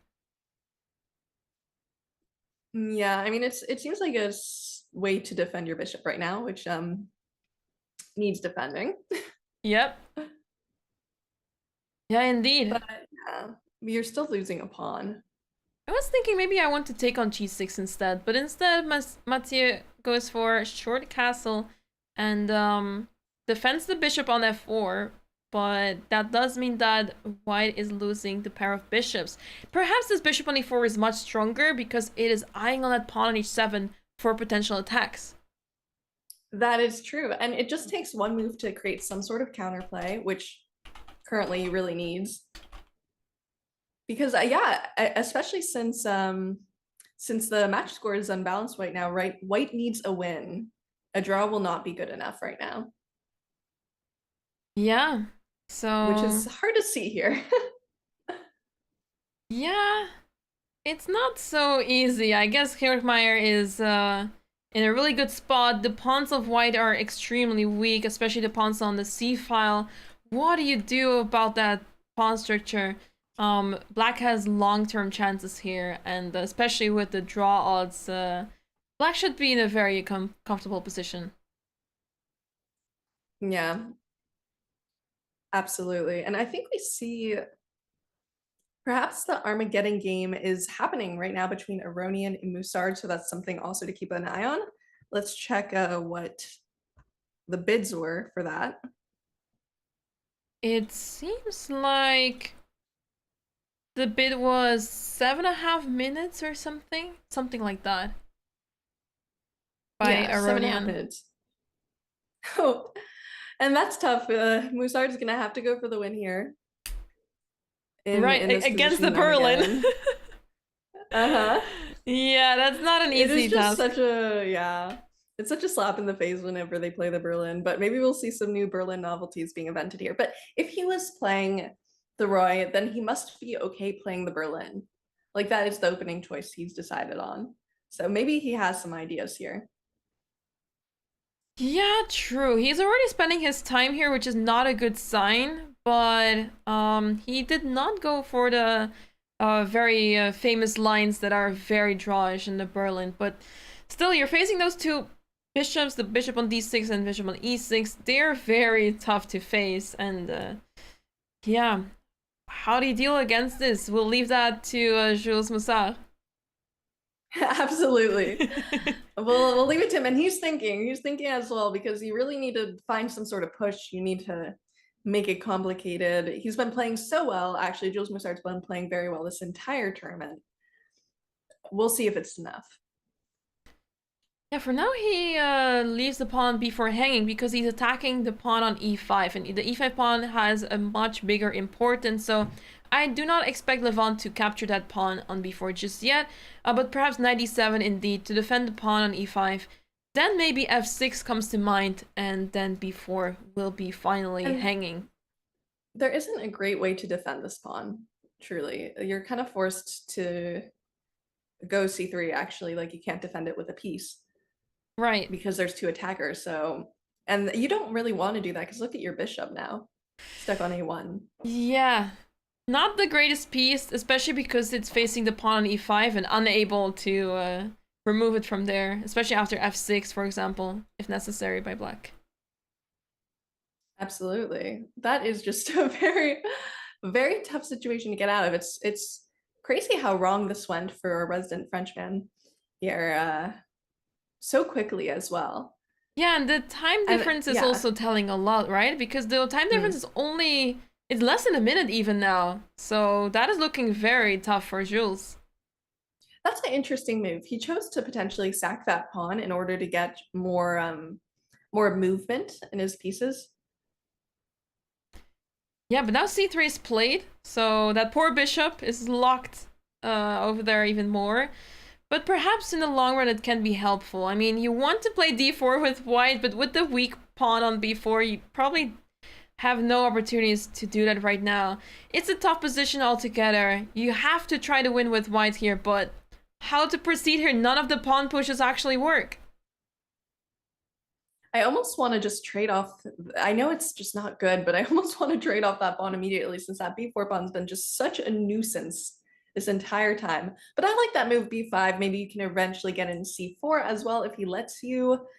You're giving up that d4 square, so I'm not sure if that would be as beneficial, but there's not a great way to get into that d4 square. What do you think? Yeah, What is the best follow-up? I guess it's worth it to consider moving the pawn up to c4.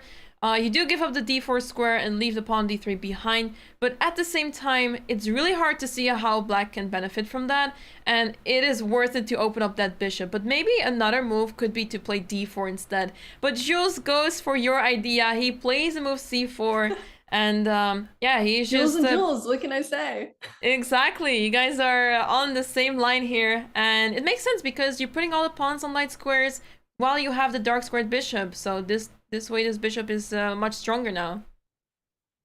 No, absolutely. It's a very tough position to be in, which is why no one really wants to play as white in these Armageddon games, because you're forced to really reinvent the wheel and just create a win out of a completely droshed position. Right. Yeah, that's a tough task for Jules. Against someone like Aronian too, who is known for being just extremely solid, a very professional player. I don't know, but if anyone can do it, I think Jules Mussard has really been in top form this tournament. Oh, look at that. King h2. If you don't know what to do, just play King h2. Don't know what to do, King h2. I mean, yeah, you can eventually maybe, if you're trying to push, you can put your rook on g1, you can try to push g4. That's an option. Ooh, I like that. Let's go for the action. G4. Let's get Gary going this time. It? Yeah, G4, you have to do it. There's no other way. Yeah, it seems like it's a very risky, it seems like just a very uncomfortable move to play. And instead he goes g3, which is interesting. G3, I guess, stopping this diagonal. I'm sure he mouse slipped. There's no other way. You think? He has to play g4. I guess, on a serious note, g4 is weakening the square f4, so he can't just afford to play g4. Perhaps he wants to play h4 instead and take it a bit easier. But yeah, trying to make progress here with white, very difficult. I believe in your mouse slip hypothesis. Okay, all right. I believe in your mouse slip hypothesis. I think that is exactly what is going on here. You got it all figured out. I've got it all figured out. We're on the same wavelength, me and Mr. Jules Mussard. I see. Yeah, it's interesting because black actually doesn't really have to do anything, and especially because black has a draw odds, so black could just sit and wait for white to do something. But perhaps Levon wants to try to, you know, open up the position and do something rather than just sit and wait. Because it's possible in Armageddon, but maybe it doesn't really feel the right way to play the game. We've seen players sit and wait though, and it's not always the best because if you're too passive, you can let an attack happen. So it's hard to say the best way to handle some of these positions. For now, black has a pair of bishops and white has a pair of knights that are not really able to do much. Yeah, the knight on g1 is just there to defend. Sad. It's just not a very nice knight there on g1. Is there like a nursery rhyme for that one that you read in the book? Yeah, it does need some help there, and the queen is trying to support it because the queen is heading to h5 to free the knight from g1 to release it so it can move forward to, let's say, f3. Which makes a lot of sense. Maybe you'll see your g5 move. It's a little scary, but perhaps it could happen. Instead, we see f4. All right. Yeah, perhaps preparing g4. Space. Then f5. I can see where this is going, and it seems to me that Jules is slowly coming back. The time difference is very minimal though, so I'm not entirely sure if this is still good enough for Jules because he has to win this game. But absolutely. Yeah. And ladies and gentlemen, this is an Armageddon game, which means there is no increment whatsoever. Since there is no increment whatsoever, this time difference is very important for evening the odds in this match. All right, knight f2. Okay, nice retreating move, making sure that the bishop cannot capture that knight. White wants to hold on to those knights because g4 is incoming, then f5, and that light squared bishop might be in trouble. That's actually a very, very interesting attack there. It's very creative in this very stuck position as well. I'm really hoping that happens. I hope we see this. I hope we see this idea. Yeah, it may just happen now. And after g4, I guess there's queen g6 still to keep the bishop on f5. But for how long do you get to keep the bishop there? Okay, bishop goes we're back. also taking... Knight e5 just feels like it's supposed to be played. It's supposed to be played. Yeah, it feels like, oh, the knight is moving forward, let's put it on e5 now. But I guess you cannot do that so easily. And those bishops are actually not that good anymore. So perhaps you want to hold on to the knights. Make sure that you get a good trade out of it.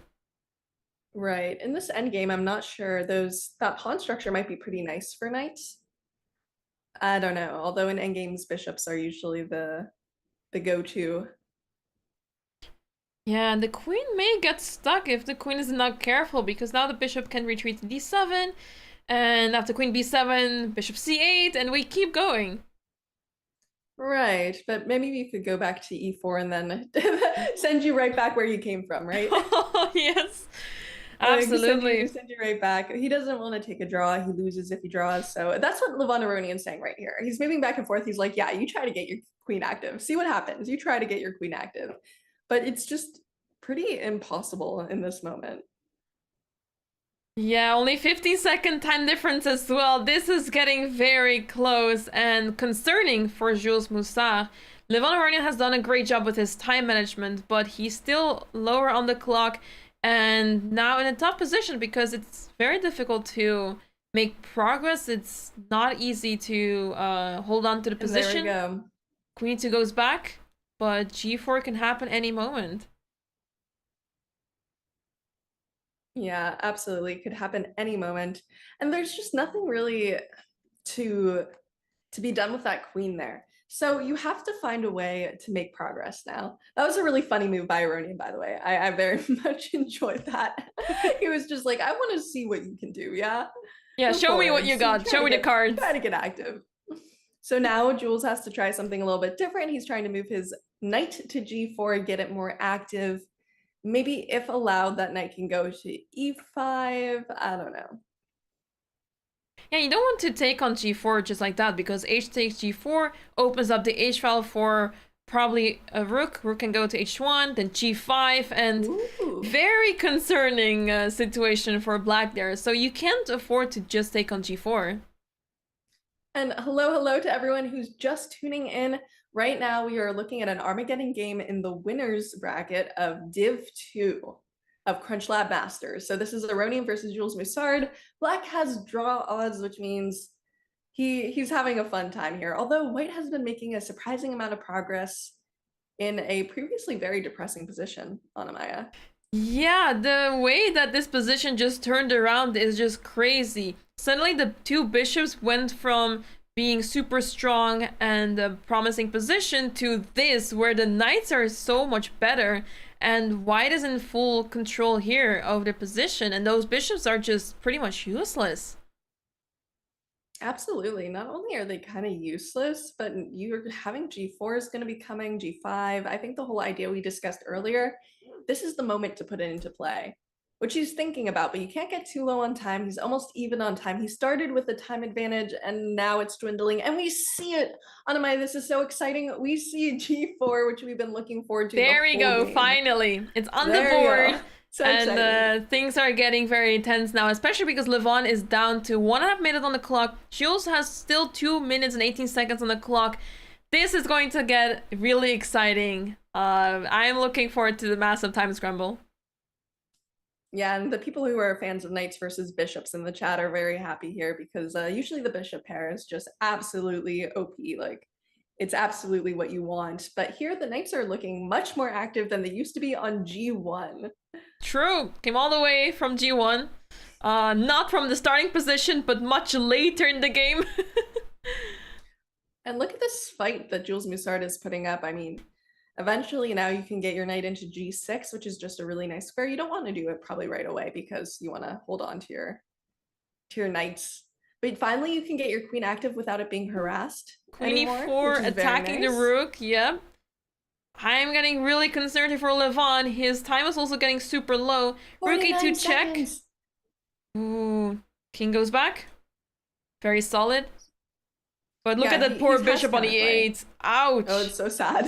That's a Yeah, sad that one. bishop does not belong here. We're willing to go for the trade here. We have two. The bishop is hanging, so the queen trade is forced. What else do you have? Yeah, you have to take. And now is rook and knight versus rook and bishop. And this bishop is a very bad one. You just play rook e7. The knight comes in. Yeah, and... look at this bishop. Yep. I didn't even fully comprehend that, guys. Look at this bishop. This is a light squared bishop. Where are all the pawns on? Where are the pawns blockading? Light squares. Okay, so finally the bishop gets free, but it is not like a very mobile bishop. Yeah, it's only That's temporarily. So and now white is simply trying to create a pass pawn on the king side because of the majority there. But in the meantime, Levon is trying to create some chances here on the queen side instead. But rook c7 is trying to stop that pawn on c5 and capture it on the next move. What a great fight from Levon Aronian here. This is a little bit scary counterplay as well. You have to take your time, you have to think, but he's playing so quickly, which is just very interesting, very amazing, actually. Both players are just doing, yeah, both players are doing great here. He's preparing rook d5, making sure to not allow any chances for black, stopping the d pawn, and as soon as you can get to capture it, it's over. This seems to be game over. Only 8 seconds left also for Levon. Only 8 seconds. 7 seconds. His time is ticking so low. This is such a huge comeback from Jules Mussard here, but he still has to play incredibly accurately. There is no increment for Levon Aronian. Even if it were dead lost for Jules Mussard, he might just win this on time.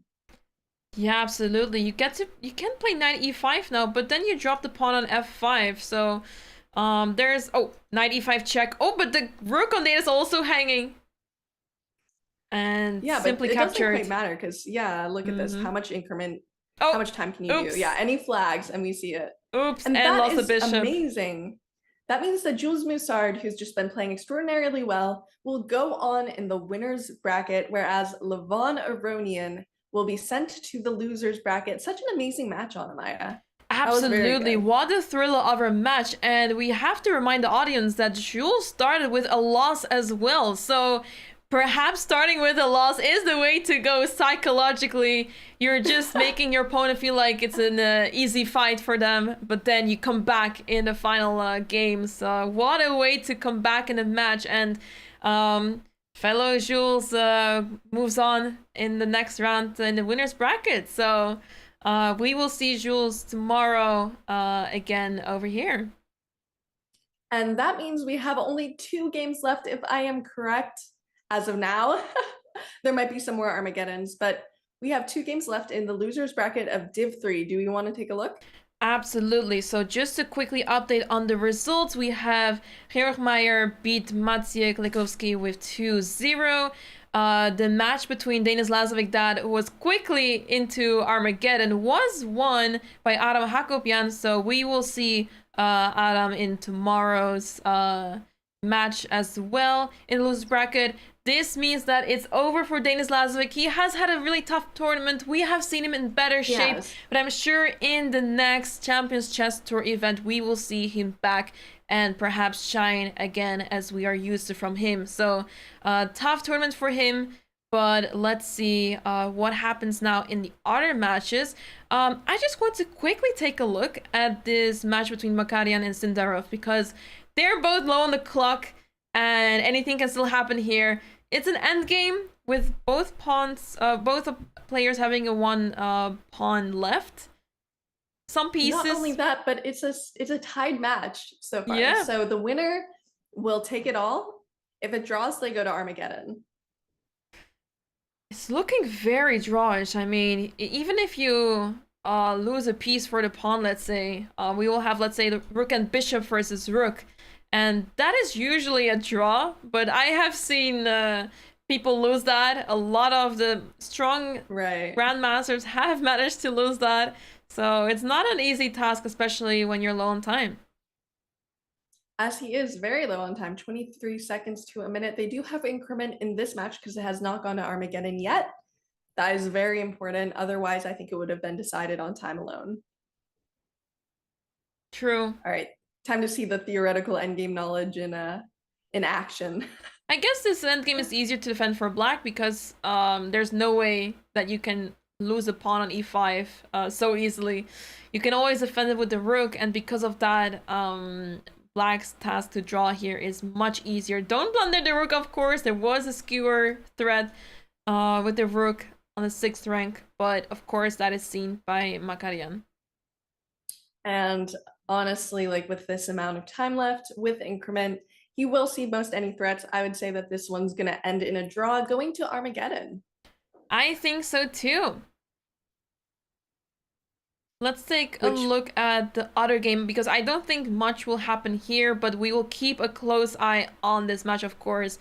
Wow, okay. Boy, we have a game for y'all coming up. Yep. Yeah, so this is the Ivic versus Santos game, and it is Armageddon. So that means that black has draw odds, no increment, and it is a little insane. This is a little bit of a crazy game. Yeah, what is going on? What happened with the pawns? The pawns just decided to move forward. It's as if capturing the capture rule has just been removed. The black pawn is on d3. White got the pawns on c5, e5, and the d pawn just went right through it. So that's impressive, but I really like white's position. This knight on d6 is super strong. This rook on d4 feels a little loose over there, and you can always capture the pawn on d3 if you want to with white. That's an octopus knight. Well, sort of. Yep. And look at this really nice pass pawn we have now on b6. If you want to take the time to capture that or deal with any threats, you're going to be facing other issues. All pieces black is using right now are defending other pieces pretty much.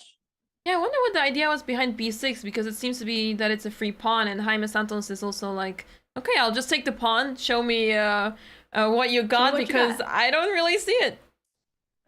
Show me what you can do, huh? Yep. Yeah, even if you get to play rook b8, there's always b7, and the knight, the monster of a knight on d6 is covering that. So he's sacrificing the exchange, but since he's down already so many pawns, this is not looking good for black. And you know what's the interesting thing here? Santos bid 9 minutes for his Armageddon, which means he was perfectly okay getting white in this position. He knew that he'd want to go for the win, and he decided to take his chances. So very interesting technique. It seems to have paid off so far, but there's still a bit of game to be played on Anna-Maja. Yeah.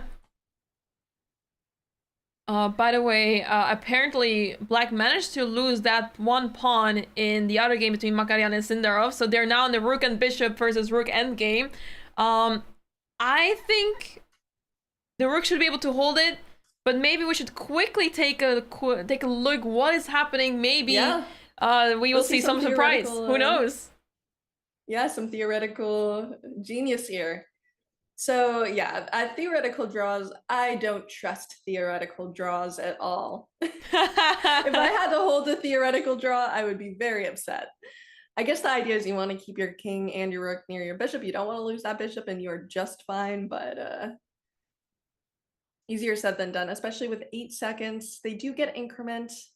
That's very important. Otherwise, it would be decided on time, but it is much easier for black to blunder here.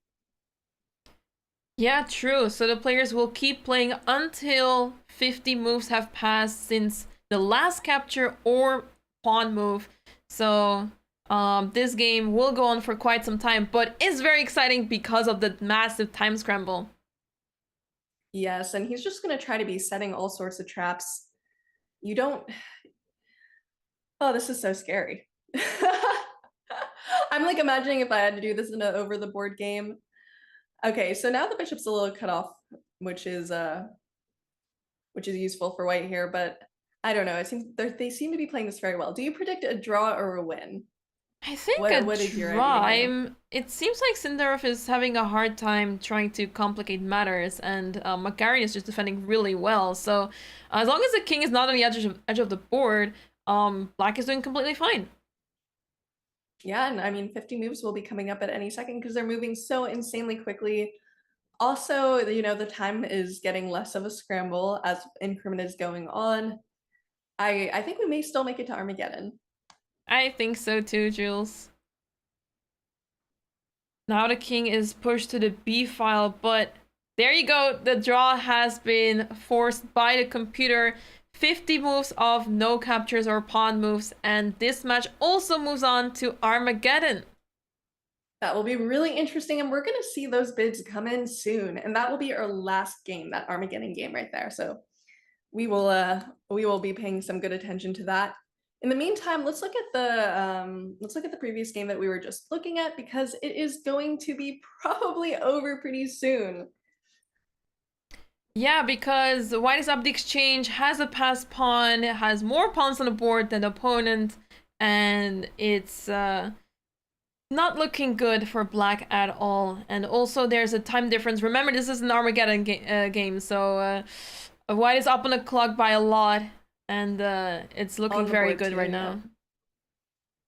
Absolutely. And just like all of White's pieces are so harmonious here, they're all attacking something, defending something.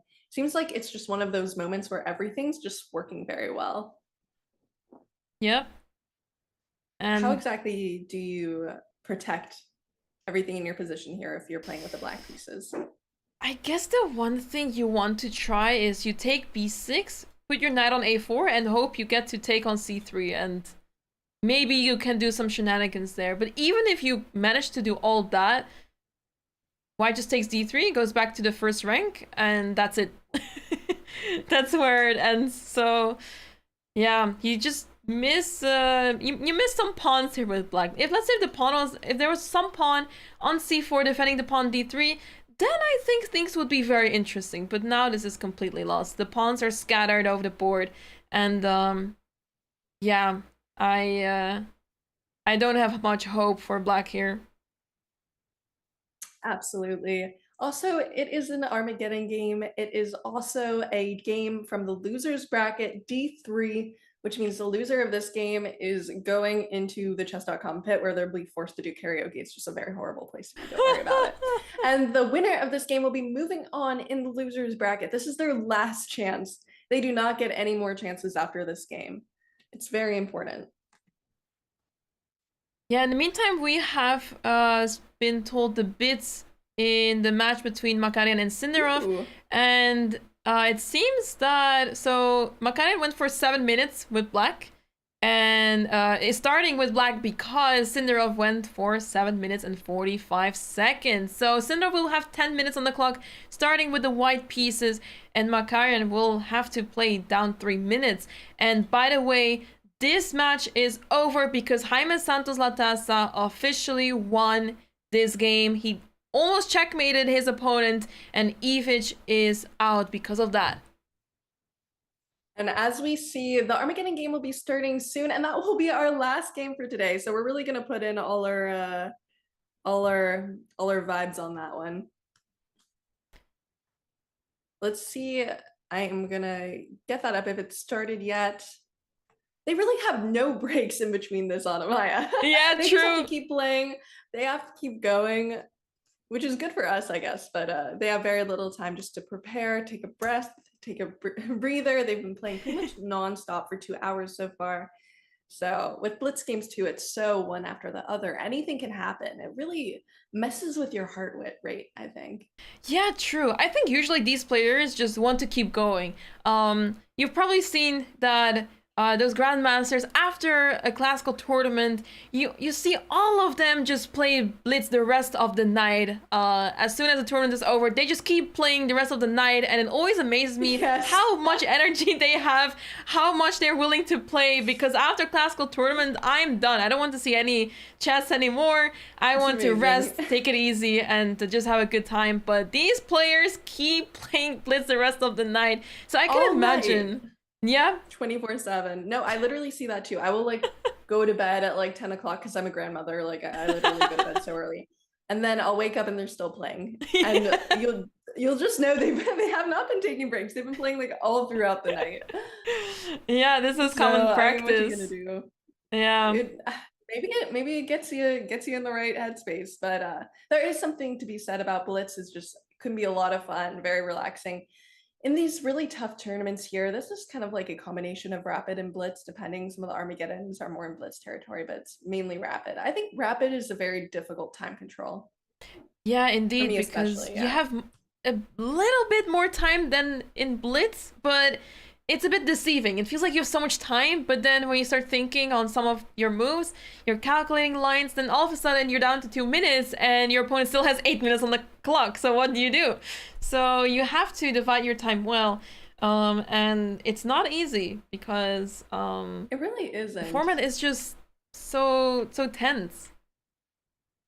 It is a really difficult format. Like you want to take your time, you want to play it like classical, but at the same time, if you play it too much like blitz, you're going to end up in a bad position out of the opening, which we've seen so many times actually. We've seen that act very difficultly.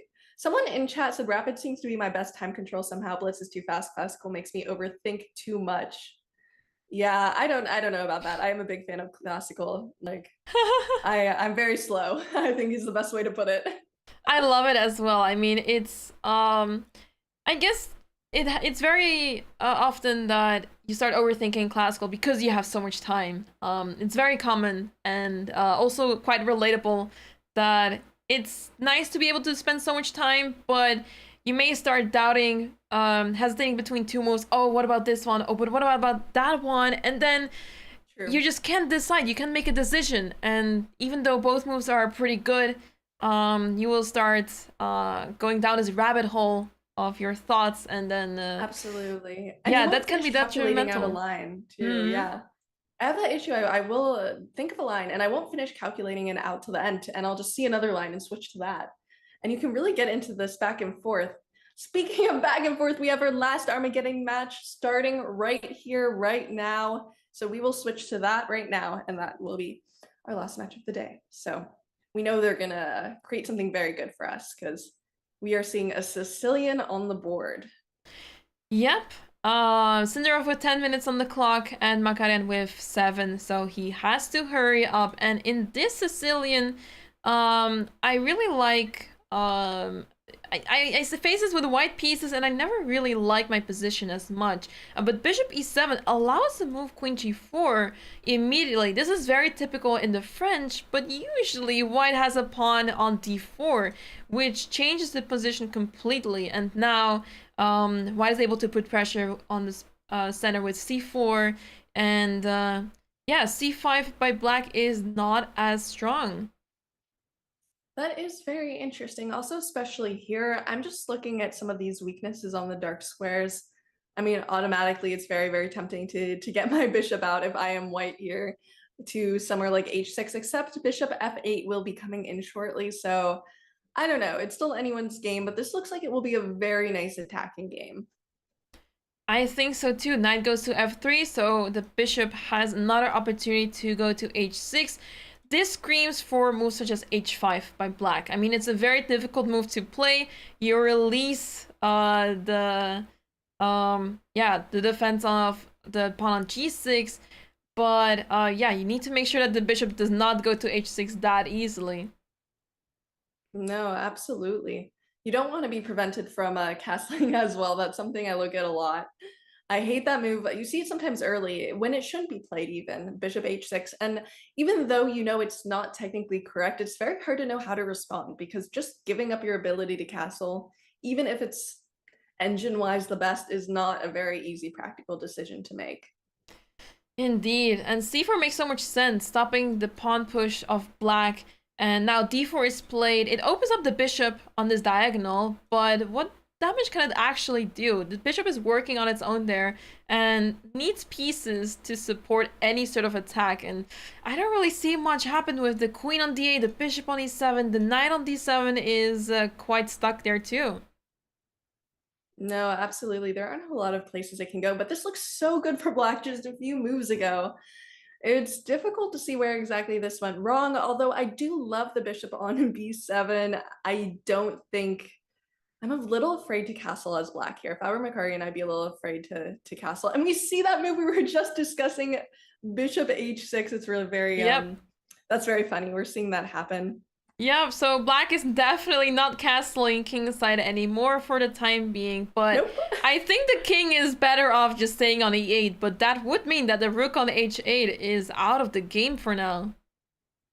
Yeah, and I also think the issue is if you do trade your dark squared bishop here as black, you maybe even open yourself up to more dark squared weaknesses, even if both of the bishops are off the board. So it's a little hard to see what exactly to do. But there's an interesting kind of pawn play going on here on the queen side. Yep, h4. What are your thoughts on this? Preparing h5, I guess. I mean, white is in charge here in the position, and look at the time difference, Jules. It's even more than 3 minutes now. 3.5 minutes more for Sindarov, and very pleasant position. I mean, this is looking very good for Sindarov. That is your prediction. Yeah, I think Sindarov is going to win this. Yeah, I mean, Makarian has not been able to do so much in this game. It's a little bit struggling in the opening stage, and yeah, is in a tough spot now. He is really in a tough spot, and as the time keeps ticking down, I've said this a bajillion times, so I'm sorry for repeating myself, but no increment. No increment indeed. It's always so good to remind the audience of this, because we're switching back and forth between the games with increment and then Armageddon games that don't have increment. So the players have to make sure they finish the game in time, because it's one thing to be up a piece, but it's another thing to actually convert that into a checkmate to end the game right there. Absolutely, Anna-Maja. And we saw the move we were discussing earlier, bishop f8, trading off the dark squared bishops.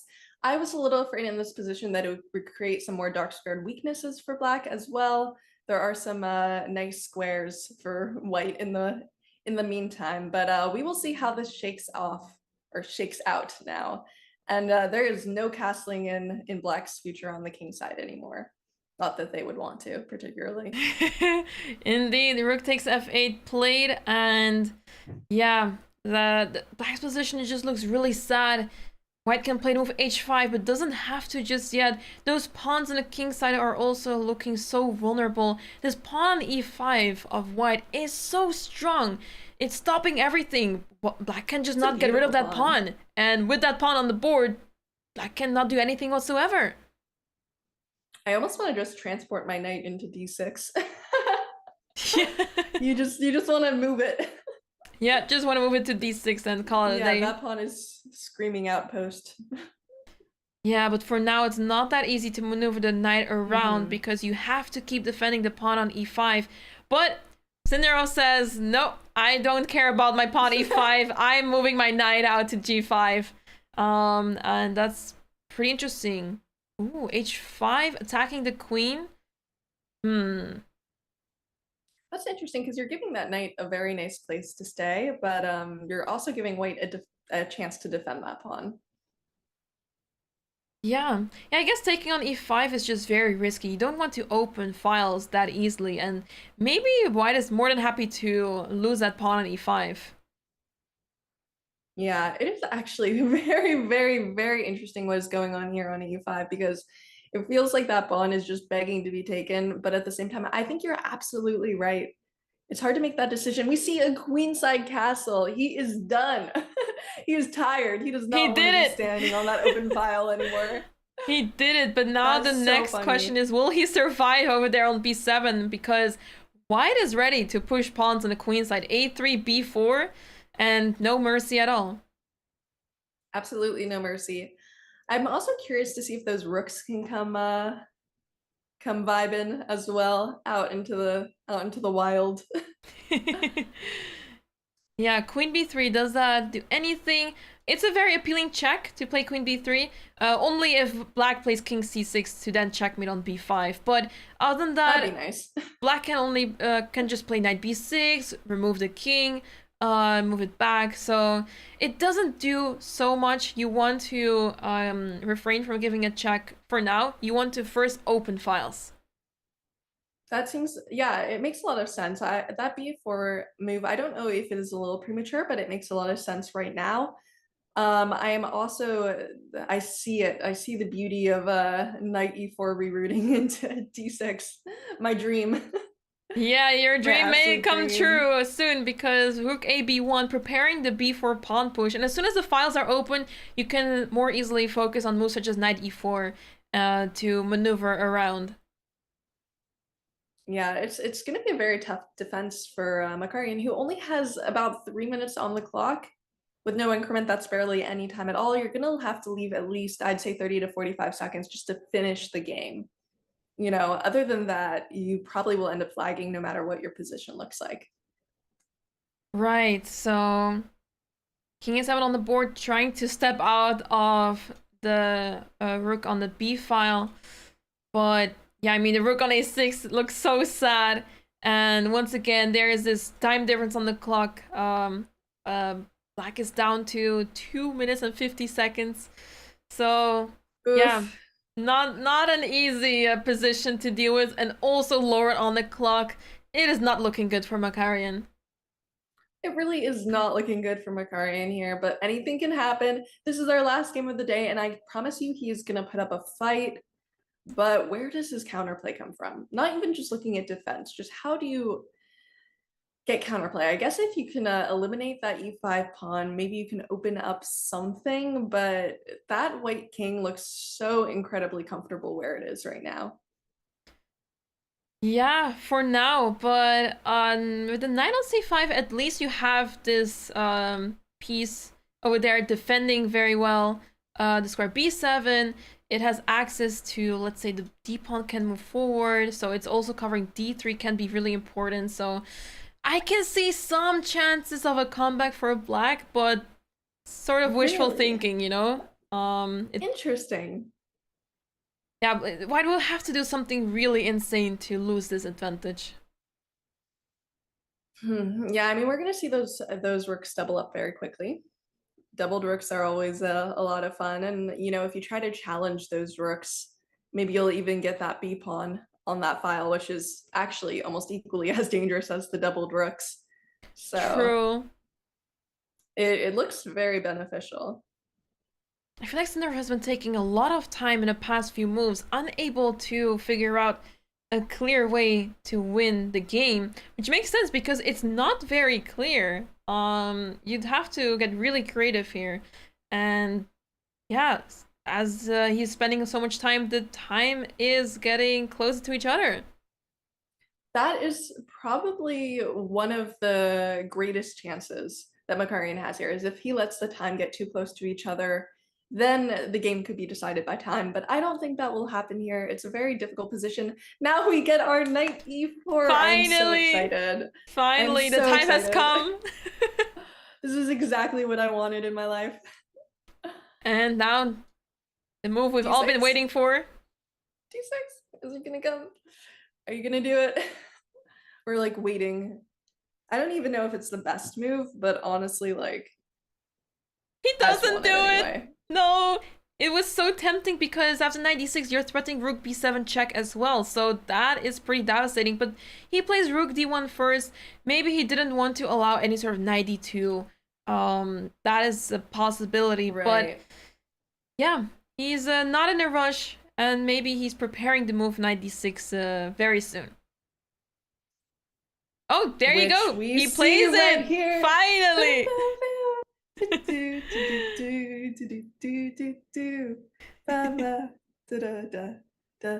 Ooh. so exciting. Wait, something, yeah.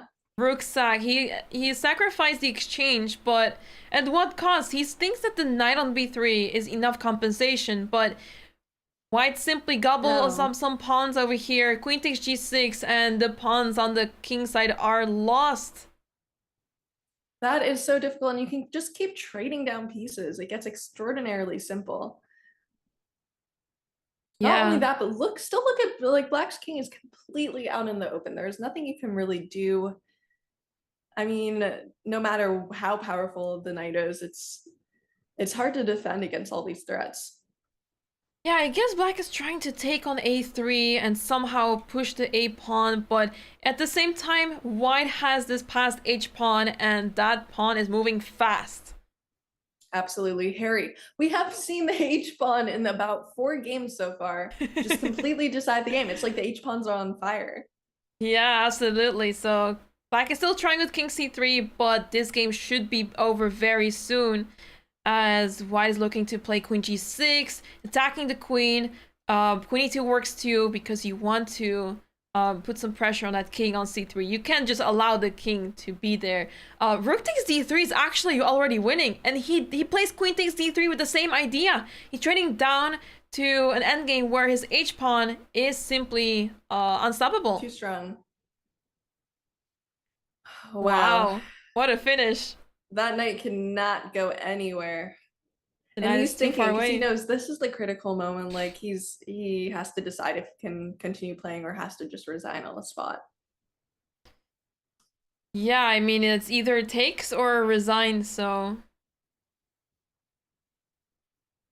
he takes, And we but see it's it. basically over. He's still fighting it out, but it's gonna be too late. You do have to show a little bit of technique here, but he can actually continue sacking pretty much all of his pieces, which is why we see a resignation from Makarian, which means that Sindarov will be continuing on in the losers bracket of Div 3. And unfortunately, it is the end of the road for Makarian. That was our last game of the day. Wow, Wow. Strong end. what a day. What a day. We saw so many exciting matches, so many Armageddons today. We got really spoiled today, Jules. We really did.